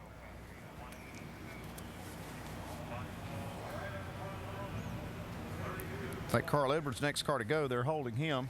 Maybe going to check the racetrack. There's a rag that flew out of the car of Elliott Sadler on his qualifying lap. They're just going to pick it up off the track. Carl Edwards sitting in the car has yet to win. He's one of 7 drivers this year that have not been able to go to victory lane after winning the most races in the NASCAR Sprint Cup Series a year ago. That's very surprising, isn't it? Very surprising. Just shows you how you have to stay on top of this, Ray. You know, you have success. You can't just sit on that and think that you've got this car figured out, because there's other people working hard. No, and we've seen that over and over again, where you're sure, you know, you look at how they ended the year, not only in Cup, but in Nationwide with the momentum and the wins. And there's no way in the world, when we started the season at Daytona saying he wouldn't have won by now. I mean, I think we all had him picked to win 5 or 6 races by this point. So it's just incredibly competitive out there. And there's a driver sitting here. You don't want anything on the racetrack, but you know that every second that you sit there, it's just heating up more and more out on the racetrack. So not a good time to be sitting there as a driver, especially in a qualifying session like this, a big race to where you really want to get out there and go. Now, as a crew chief, Andy, I'm watching those clouds, saying if there's a cloud coming, I'm telling them to keep looking on the racetrack. And it looks like it's coming. Just stall a little bit. Yeah, stall. Or if it's here, I'm telling them it's clean, let them go. It's good y'all are that optimistic as the crew chiefs. You saw earlier when they went out to qualify how the front stretch had shade completely across it. Now there is sun all over the front straightaway there. No shade whatsoever, and that just lets the heat just bake that asphalt. Yeah, when I'd say something like that, I can remember Todd Parrott coming in there. If I'd have my shield up and I'd have a dark shield, he'd flip my shield down just to give me the idea that maybe clouds were coming over. Dave, what you got? Well, I've got more than I expected down here. Of course, Tony Stewart, the driver of this race car, but also, I understand, the owner, Margaret Haas, Gene's mom. Let me go to Margaret first here. Gene, what'd you think of his qualifying lap? Oh, I think it's wonderful. Everything he does is wonderful. He's a great driver and a great everything. I love it. And now you set her up here with a sponsor plug, right, with the Coke can? Yeah, we got to take care of Coca-Cola, and we're proud of them. They've been with us for 11 years now, so very proud of our association with Coke. All right, now your lap out there, Tony, what did you learn about your race car during that qualifying run? It was pretty balanced. I was a little bit loose into 2, which has kind of been a common theme, it seems like, during qualifying today. But you know, you still got to go in there like you know it's going to stick. So you know, we went in there and I thought we had a really good lap. I mean, I was really happy with it. We picked up 3/10 from practice yesterday, so going to be excited if we can stay in the top 5 like this. All right, thanks, Tony. Margaret, nice to meet you. Nice to have you in the sport. Nice to meet you too. Thank you very much. And drink Coca-Cola. That's right. Margaret does a great job with the sponsors, doesn't she? There, loves her driver as well. She should. Tony Stewart right now is 5th overall in qualifying. Couple more cars to go of those that are guaranteed starting spots. Here is Carl Edwards to see what he can do in the Roush Fenway Ford. Still looked a little high right there too. You can see that did hurt him. He just never got his car down to the inside of the racetrack. And that just, you just can't turn left when you're that loose to get down there, can you? And I know people out there saying, yeah, why didn't you turn it down there? Well, you could, but then you're going to be bringing out the backup car, you know, unless you make a great save.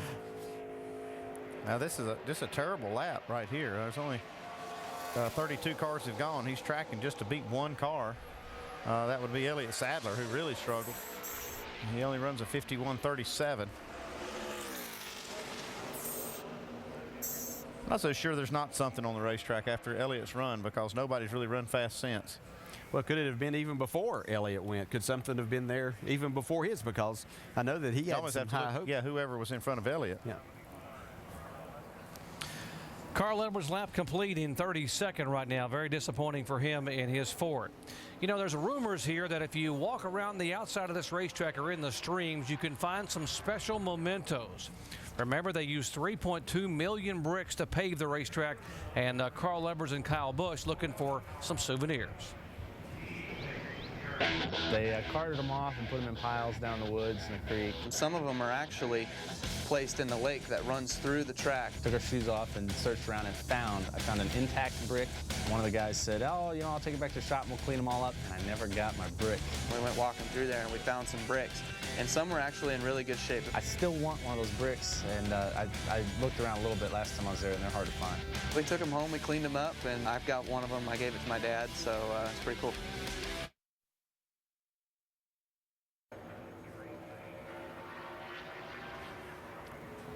Qualifying continuing. Here's the 00 car, David Rudeman, and he is the last car that has to go over to do double duty. He's going to hop out of this car and head to ORP for the nationwide race tonight.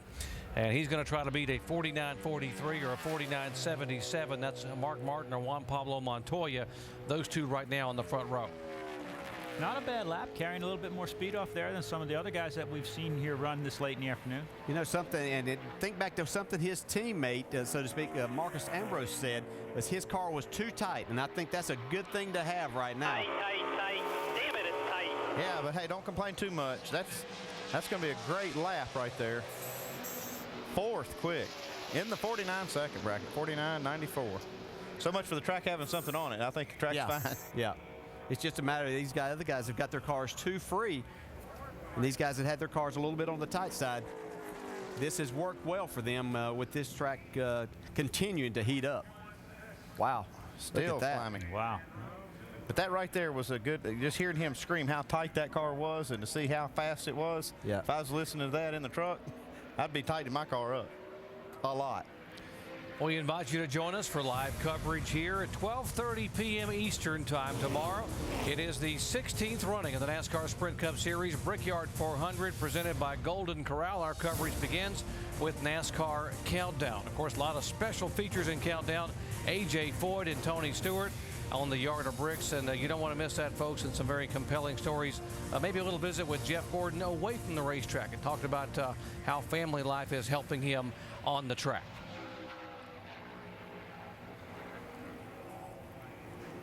Paul Menard is the last car in the top 35 in owners' points that is actually guaranteed a starting spot. Then we'll begin qualifying the drivers who have to get in on time and speed. We call them the go or go homers.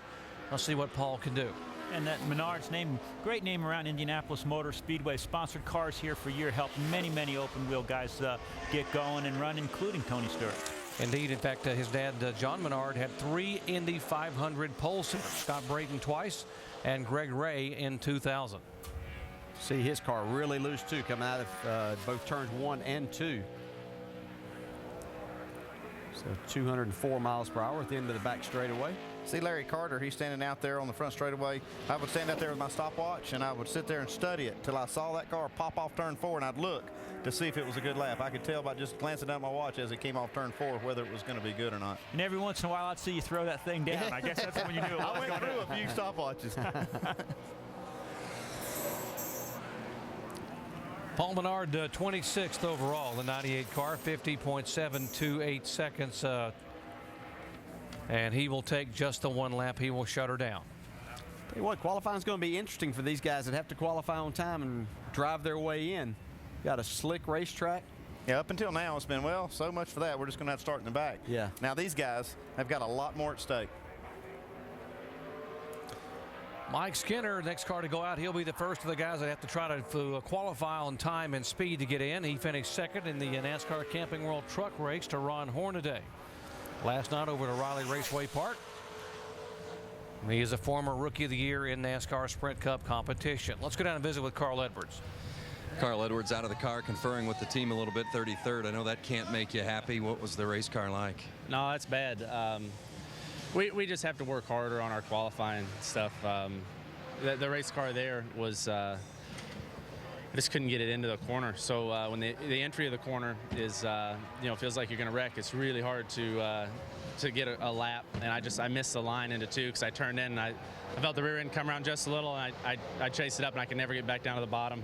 But we'll work hard on it race trim. Luckily we have some more practice, and we were actually faster than that, I think, in race trim yesterday. So we've just got work to do on our qualifying, and this is about the worst we've ever been. But maybe it's what we need right now to remind us that that's important too. Carl Edwards certainly disappointed with that qualifying effort, but Doc, he, like many other drivers that we've talked to today, really happy that they do get a 90-minute practice session before the end of the day today in race trim. And Vince, very interesting that he will not be among those that's hustling back to ORP, although he will race there tonight. He understands he's got plenty of work to do on this Cup car yet here at Indianapolis. Well, it looks like Skinner got just a little close to that wall too, if not touching it there. I was going to say, he's one that can hustle a loose car around, but this is a tough place to do that. His best start here was 6th in 1997 and 1999. See, he might opt for a second lap. These guys, some of these guys might have to do that when they don't get the lap they're looking for. They're going to have to try to give it everything they can to try to make this show. They're racing, actually, probably for most of these people are racing for the biggest paycheck of the year. Yeah. If they get in this race, it pays more than any other track we go to. $142,000 to start this race here on Sunday. And basically we have 7 guys or 10 guys racing for 7 spots. Terry Labonte is going to be the 11th one there, but he has a guaranteed spot in this race because of being the most recent past champion. See, Mike is giving it a second lap. Didn't pay off though.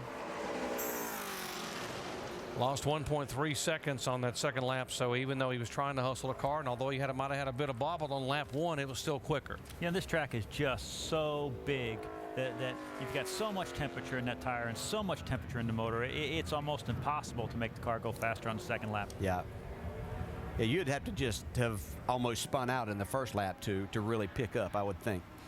What about Mad Max Papis coming here for the first time in a stock car, Jamie? He's going to be the last qualifier. Of course, he's been here twice for the Indy 500. But Max, what was it like today when the rain is coming down? We didn't know if it was going to be rained out and you'd have to go home. What was that like? Let me tell you, it's a roller coaster. Being out of the top 35 is definitely, something that is learning. It's teaching me how to manage my emotions, trying to balance it all out. And the things that was the most happy that my wife Tatiana and Marco, they made a surprise. I was expecting them tomorrow, and they opened the door of the trailer, and here they were. Really proud. So I think that we have stand a good chance with the Geico Toyota car. I'm going to go out there and drive as hard as I can, and I know I have a lot of people out there that support me. So thank you guys. Strength. I appreciate everything you do for me. Thank you. One of the nicest guys in the sport. Doc will watch and see if he makes it in the field. His father-in-law is the great Emerson Fittipaldi, Tatiana's dad. Here's a 09 car of Sterling Marlin, the two-time Daytona 500 winner, driving for James Finch. Sterling's got a little cloud cover. Needs to make the most of it right here. And there's a lot of clouds around, and if it could stay that way for a while, then somebody like Max Papis, who is at the end, could benefit from that. I think it'll take a little bit of time to cool this racetrack down any at all. That would make a difference to where you could feel more grip and run faster. We'll see. His car looked balanced. Didn't seem like it was doing anything crazy, so we'll just see if it had overall grip or enough overall speed.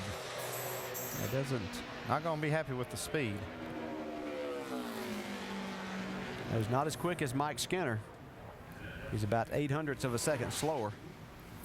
These guys basically have to know they have to beat 3 other cars to get themselves in.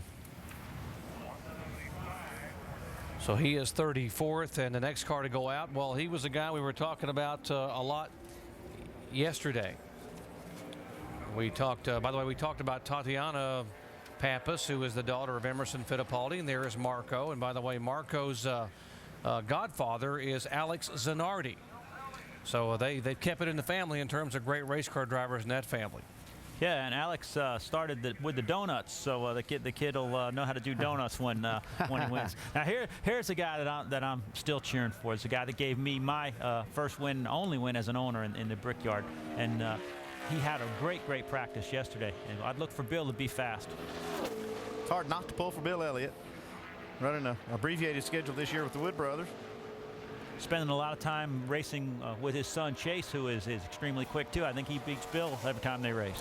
Yeah, I talked to Bill this morning. Gave him a ride on the golf cart into the garage area, and he told me his son, 13 years old, went to one of the tracks down in Georgia, ran one of the Camping World trucks for a few laps. Said the kid outran him 3/10 of a lap, and said he was trying hard and couldn't beat him. Awesome Bill Elliott, 53 years of age. 16-time most popular driver. That just floors me about how popular Bill Elliott has always been with the fans here in this sport. Check out this lap, guys. Yeah, man, he did a great job in turn 2. That momentum set that car. Yeah, that's right. He's really good at the throttle, isn't he, Ray? Really gets smooth. He lets that thing roll. He doesn't abuse it. You know, he knows what he needs. This is going to probably be a top 8 to 10 lap, wouldn't you think? Oh yeah, it's tracking right now 4th. 4th right now. He qualified 8th at Chicagoland last time out in this car. Let's see what he can do here. Is he in the top 5? Yes, he is. Wow. Awesome job. Great job, Bill Elliott. Awesome job, awesome Bill. Yeah, and the Wood brothers, Eddie and Lynn Wood, Leonard Wood, and David Hyder. Yeah, David Hyder, man. David Hyder's a crew chief on this car, and he does an amazing job with these guys. Yeah. Bill Elliott's already given us some great members. Look at the fans enjoying that for Awesome Bill. On their feet applauding Bill Elliott's efforts here in qualifying. But let's go back to when he was impressive in 2002. Bill Elliott started on the outside front row that day. He led 93 laps, and yes, he and car owner Ray Evernham kissing the bricks as winners here at the Indianapolis Motor Speedway.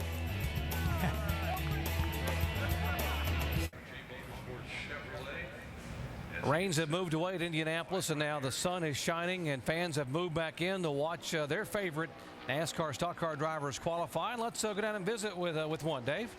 And that is David Rudiman, who, after Awesome Bill bumped him down a notch, is down to 5th, but still a pretty good lap. How's your race car? Well, I mean, the guys did a great job getting us a lot of speed out of the car. We didn't have anywhere near, the car didn't drive near as good and didn't have the speed yesterday that we needed. And as usual, Rodney Childers and the guys went to work on the Air Dream machine and brought us a great car again. And Toyota and Toyota Racing Developments, you know, these places got some mammoth straightaways, so we had some good horsepower. But all in all, it's a pretty good lap, and I think it was a bit of a surprise. We weren't really sure how good we were going to be. All right, and David Rudiman will stay here for Cup practice, I am told, and then at some point scoot over for the nationwide race, guys. David Gilliland, the next car to go out to qualify. And here's a team that's done more with less than anybody I've seen this year. They minimal sponsorship. And David has been able to get this car qualified week in and week out here in NASCAR Sprint Cup competition. Well, he better get pedaling. This is not a lap. I think it's going to be a iffy lap right here. He does outrun 2 of the cars he needs to outrun. Yeah. 33rd right now for Gilliland at a 51.087 seconds. There's Slugger Labby, the crew chief. Yeah, they're looking at this lap time and trying to decide whether to try to run another lap. I think we'll be okay. They just now decided that lap was good enough. They're going to just cut it off. They feel confident they're going to be able to beat one more car. Well, aside from Bill Elliott, the other 3 drivers that have been out here, though, those times are really close, from a 51.08 to a 51.21. While we were away a moment ago, Bill Elliott came coasting down pit road, folks, and as he was slowing down, it was like a harangue of people standing up on the paddock stands. It was great to see. They stood up and gave Bill Elliott a standing ovation as he rolled by to turn to go into the garage area. Yeah, and certainly well deserved. Right here, you see the fans. Yeah.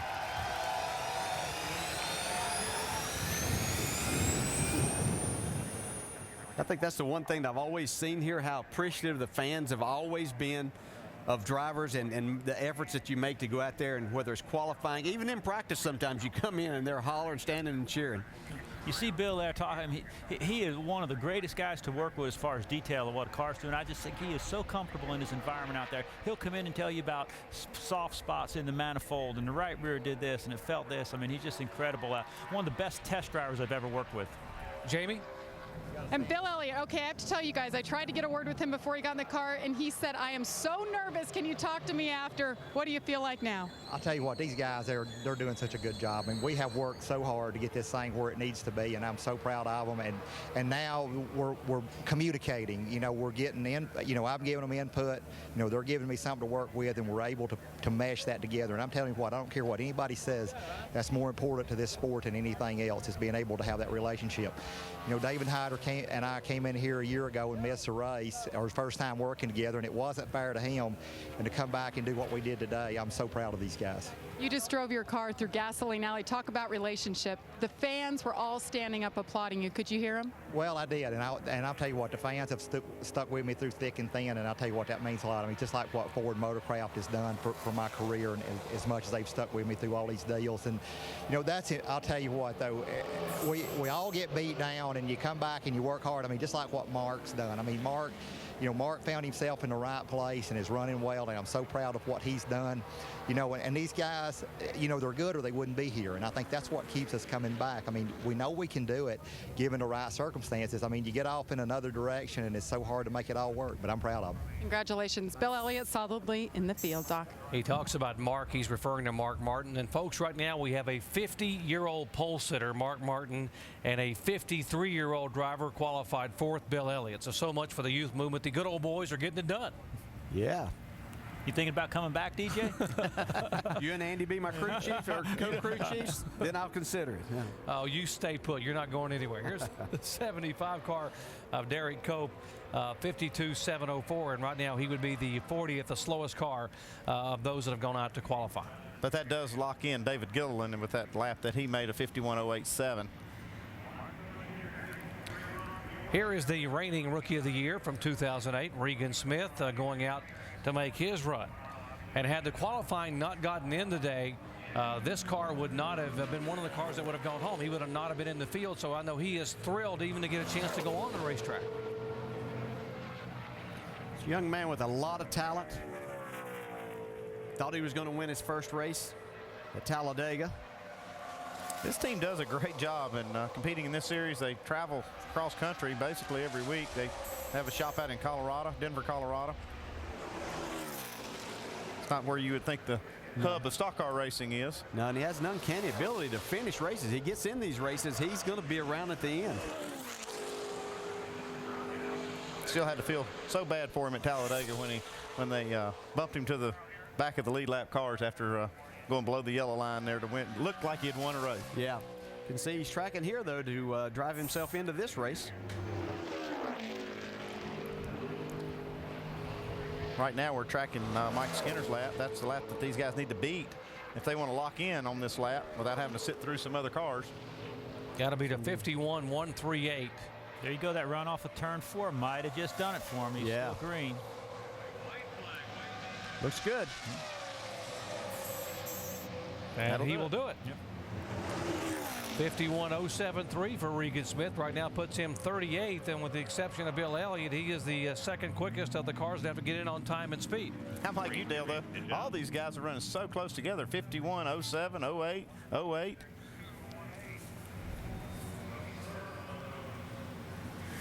It's like right now the track has gotten to a temperature, and it's really not going to make any difference from here. Everybody's going to have pretty much the same racetrack for as far as these 11 guys going out.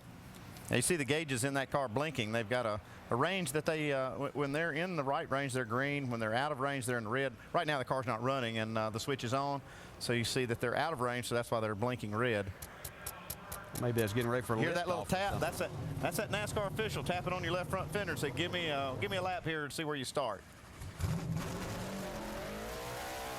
25 or 26-year-old Scott Speed pulling out to have to qualify. He is a newlywed, by the way. Congratulations to Scott and his former fiancee and now his wife, Amanda Smith Mathis. They were married last Saturday in Winston-Salem, North Carolina. So they're going to honeymoon in the Caribbean during the off week at the end of August. So you get the wedding done, but you got to put the honeymoon off. Let's see if he can get things done here. Last time they qualified, he qualified on the outside of the front row at Chicago, but yeah, and different racetrack. His teammate Brian Vickers was on the pole for that race, and he is 6th fastest right now. So you got to think that they're sharing notes and would have similar setups right here for this qualifying session. The big difference being that Vickers went out quite a bit earlier, and the track is some 15 degrees warmer than it was when Vickers qualified. Yeah, that is one thing, Doc, but you have to look at Bill Elliott's lap and think that the track has to be pretty decent because he did qualify in the top 5. So with all things considered, he's still got a chance to make a pretty good lap.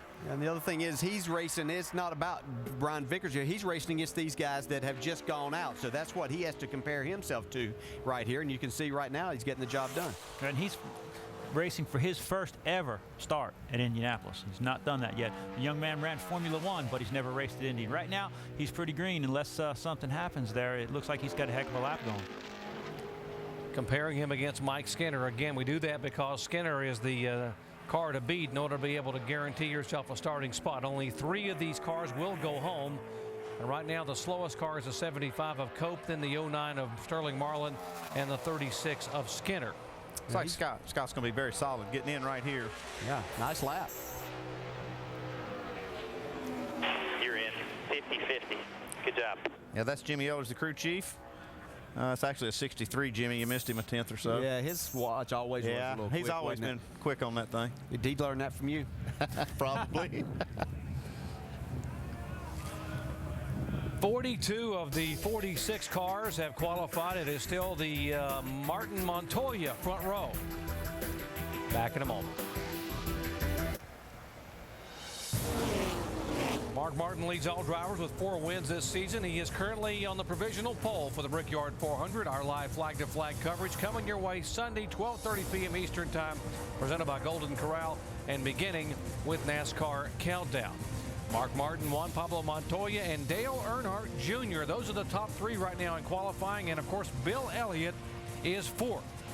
So 2 of the most popular drivers right now in NASCAR history, Dale Earnhardt Jr. and Bill Elliott, sharing row 2. A lot of happy fans out there when this race rolls off. Those guys run competitively and got great cars for the race. You see Joe Nemechek now going down the front straightaway taking the green. Talk about Junior being under the weather a little bit. Dale Earnhardt Jr. And that qualifying effort has to make him feel a lot better getting ready for practice this afternoon. You know, I don't know how many times I've seen that. You know, a driver's either sick or he's coming back from an injury. It seems like that they can actually run better. I don't know if it's trying to make up for something or what, but you see that happen a lot of times. Drivers that are sick or under the weather can actually perform pretty well. You see Mike Skinner there watching the lap to make sure that he's not going to get, or trying to see if he's not going to get bumped out of the show. And Andy, I wonder about that too. And Doc, I was going to ask you, the guys, maybe they focus a little bit harder to qualify, but what I'd be worried about if my driver was sick is how much pressure, if it were a head cold or allergies or something like that, is that seems to have a bigger effect on perception at a place that's as fast as Indy is. Yeah, depth perception, it certainly could. That's why they got to be very careful with regard to antihistamines and some of the things that can make them drowsy, or may not make them drowsy until they dehydrate in the car. Then they can really get significantly drowsy. Let's visit with Mike Skinner, who's watching these laps tick by one. And Doc, you stand here. We're inside his hauler, and your wife is in here with you. You guys are watching car after car. What are your thoughts? Do you guys think this will stick? I think these boys are going to be loading this truck here in just a little while. I hate it for Tommy Baldwin Racing, but our Camry just wasn't fast enough to get in this race, I don't think. Something really bad's going to have to happen for somebody else, and you got a slow car with a champion in it, so that's always a hindrance. But you know what? We gave it our best effort. We had a great run in our Tundra last night and made it exciting over at ORP, and we'll just go to Nashville. Heck of a show last night. Great race, and I'm sure we'll see him back here trying to qualify again before the year's over, Doc. Thanks, Jamie. He needs a break. Need Tommy Baldwin Racing. Tommy, of course, the longtime crew chief, and now venturing out on his own to try to get a race car and a skeleton crew to come to the racetrack and make some of these races. Yeah, great job.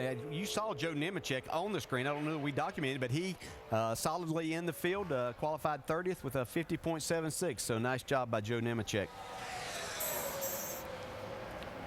Here's the former World of Outlaws champion, Dave Blaney, the Hartford, Ohio driver, out see what he can do in the 66 car.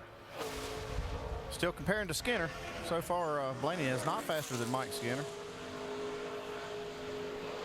And he's lost a little bit of speed there off 2. Picked it back up again down that long back straightaway. Yeah, it looked like he gave up a little bit on the entrance of that to gain it on the exit and make that straightaway longer here. A little bit loose getting in right there, wouldn't you say? Yeah, definitely. Didn't seem to hurt him too bad. He got out of the throttle a little bit soon and picked it up, and you can see that helps him as he's able to stay in the throttle.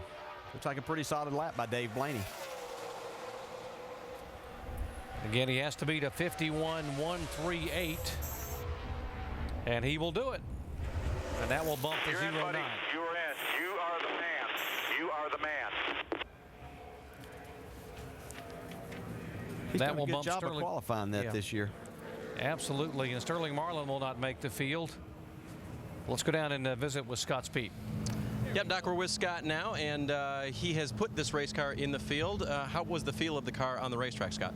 It wasn't bad. I told myself before I went out there I was going to take a nice, easy lap, but once I started going, I'm like, no, we're going to go for it. And I went into one. I kind of lost a little bit, didn't quite get to the bottom, and then the rest of the lap, I was like, all right, we just need to put this thing in the show. I mean, we had a fast car all weekend.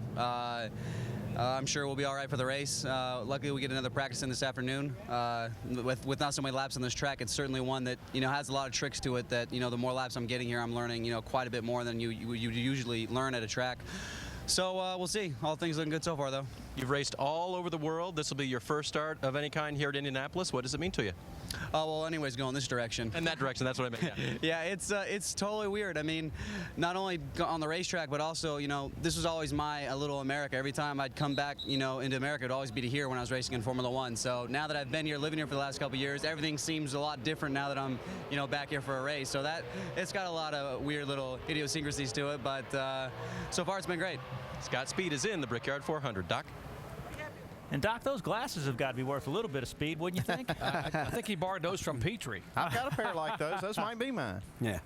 No, I don't. Yeah, but a guy that's first year in this and learning, I saw him at Infineon have a good race car, having a good lap going. He got to turn 10, ran off the track, and it cost him an opportunity to get his car in that race. So here, he said he attacked turn 1, was a little too aggressive, and then just put the car in the show. So you can tell that he's maturing as he goes forward in his first full year.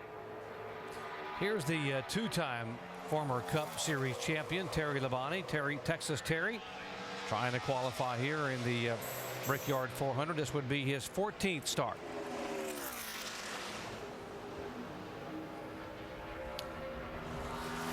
Of course, being a past champion, a two-time champion, he's guaranteed a champion's provisional. Yeah, he's the most recent champion, and so he's going to be in the race. Bill Elliott also locked himself in with that top 4 qualifying run, so he doesn't have to worry about any kind of champion's provisional, although he would have one also. Terry's only start this year was back in Daytona in February, Daytona 500. He started 43rd and got a top 25 finish down there.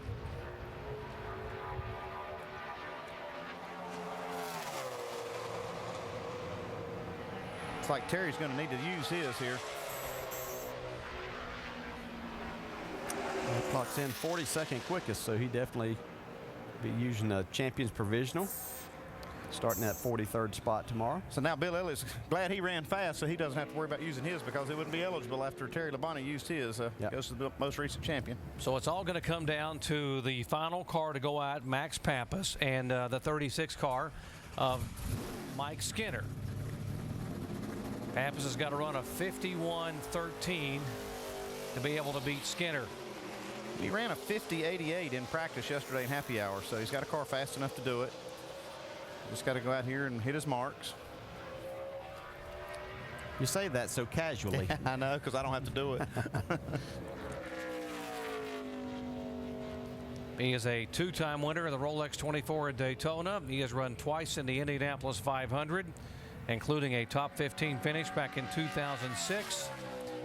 We mentioned earlier he is married to Tatiana Fittipaldi. The daughter, there she is, of Emerson Fittipaldi, the two-time Indy 500 winner. And their son Marco there, his godfather Alex Zanardi. So quite a racing family there. And they're hoping to watch their husband/father qualify for his first Brickyard 400 here in a stock car. Well, he's got 2.5 miles to get it done right now.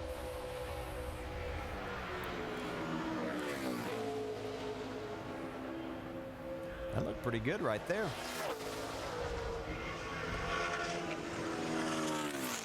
This is the critical corner right here. If he can get off turn 2 and down this back straightaway with some speed, as you can see right now, still not fast enough to beat Mike Skinner.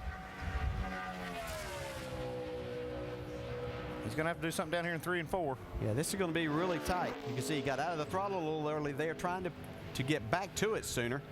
It's going to be tough to do, though. Ran pretty low across that corner, too. Yeah. So it bounced up and didn't get in the throttle as hard as it needed to do.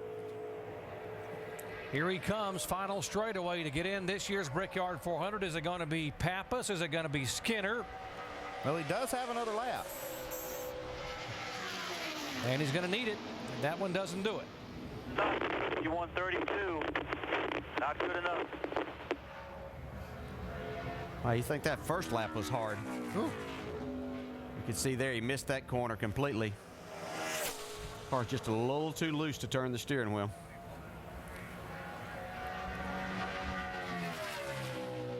We talk about how the accomplished road racers seem to do so well here because of the flat turns at Indianapolis. Gonna have to dig deep on this second lap if he's got a shot to get in. Now he's got too much time to make up. He's 7/10 behind Skinner at this point. No way he can make it up. Just too bad. It's great for Mike Skinner, though. Mike gets in the race, but sad to see Max Papis not be in this thing. Yeah, it really is. But as you said, it benefits someone else, and that's Tommy Baldwin and Mike Skinner. Looked like they were going to be on the outside looking in, but they will race tomorrow. Mad Max will not get in, and Mike Skinner, the former Rookie of the Year, will enter the 2009 Brickyard 400.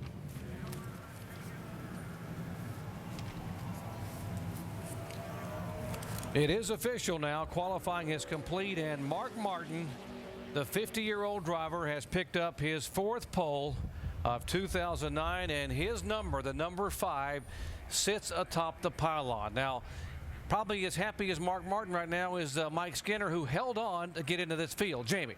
Doc, we just talked to him moments ago, and he said there's no way. I think these boys are going to pack up and go home. How about that for a surprise?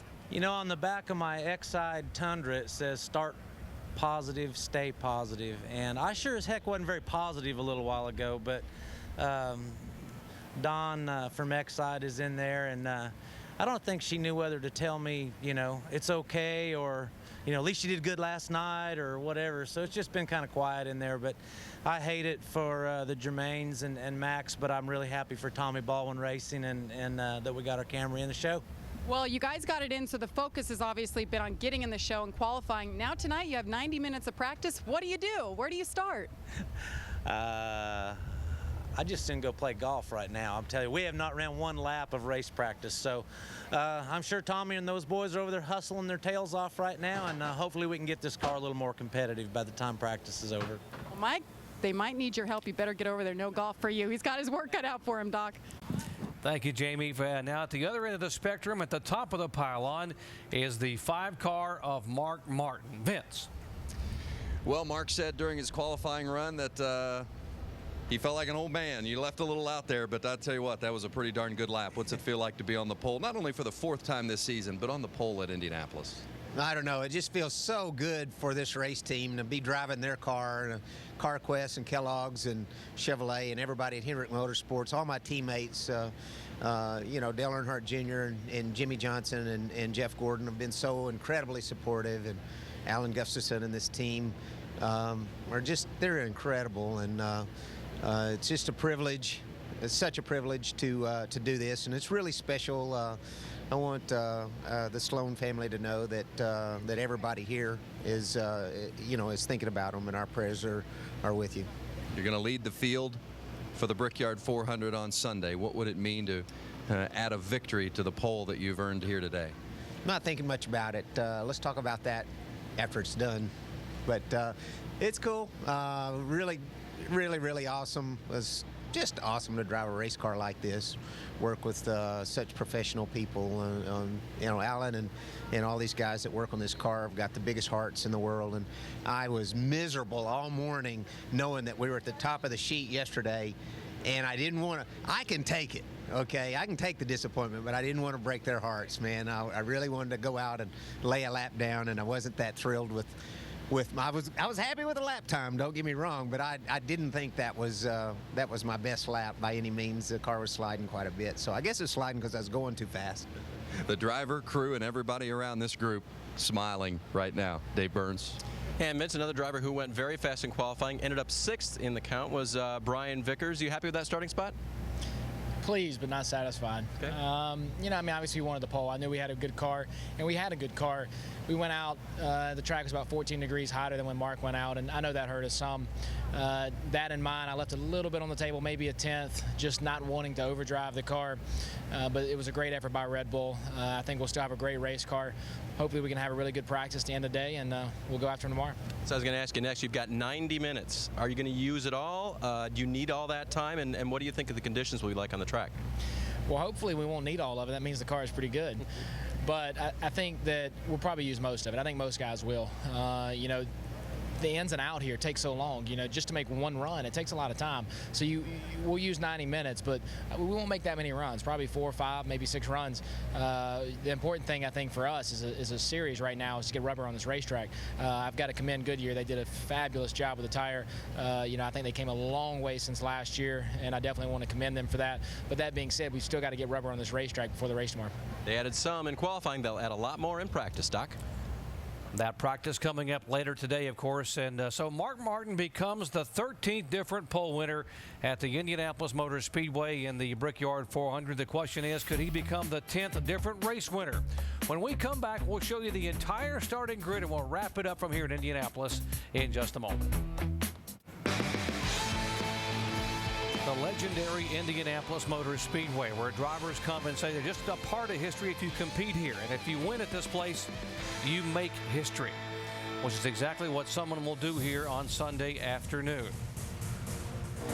Our coverage begins at 12:30 p.m. Eastern Time, the 16th running of the NASCAR Sprint Cup Series Brickyard 400. Who will be the next driver to realize a dream of winning at the Indianapolis Motor Speedway?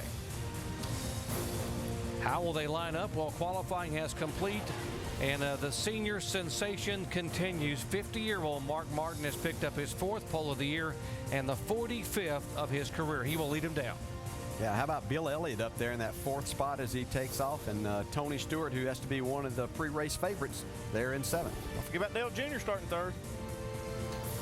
Marcus Ambrose, impressive qualifying run. How about the Rocket Man, Ryan Newman, Tony's teammate, back inside of row 9. And Jimmie Johnson, a lot of people's pre-race favorites, sitting there in 16th. Some of the guys didn't have the laps they want, but I got to believe Jeff Gordon, folks, he's going to start outside of row 11, but the 4-time winner will be a factor early on in this one on Sunday. See Joe Nemechek making the race. Former winner Bobby Labonte starting back in the 16th row. And Jeff Burton still struggling way back there in 38th. And to come from the back of the pack, a couple of drivers to keep an eye on early. Kurt Busch is back there. And, of course, Carl Edwards also starting back there inside of row 21. That fills out the field. Guys, your thoughts on qualifying and what we're going to see here on Sunday? I think Mark Martin just put himself in there as one of the drivers that you're going to have to beat if you're going to try to win the Brickyard 400 2009 edition. Well, he's making me look good because I picked him to be the winner coming into this race, and you know, he's got so much momentum and such a dream season so far. A win here would really top it off. Well, he certainly is having an incredible season, and I'm happy for him. But, guys, let's not forget, Tony Stewart is not that far back there in 7th spot.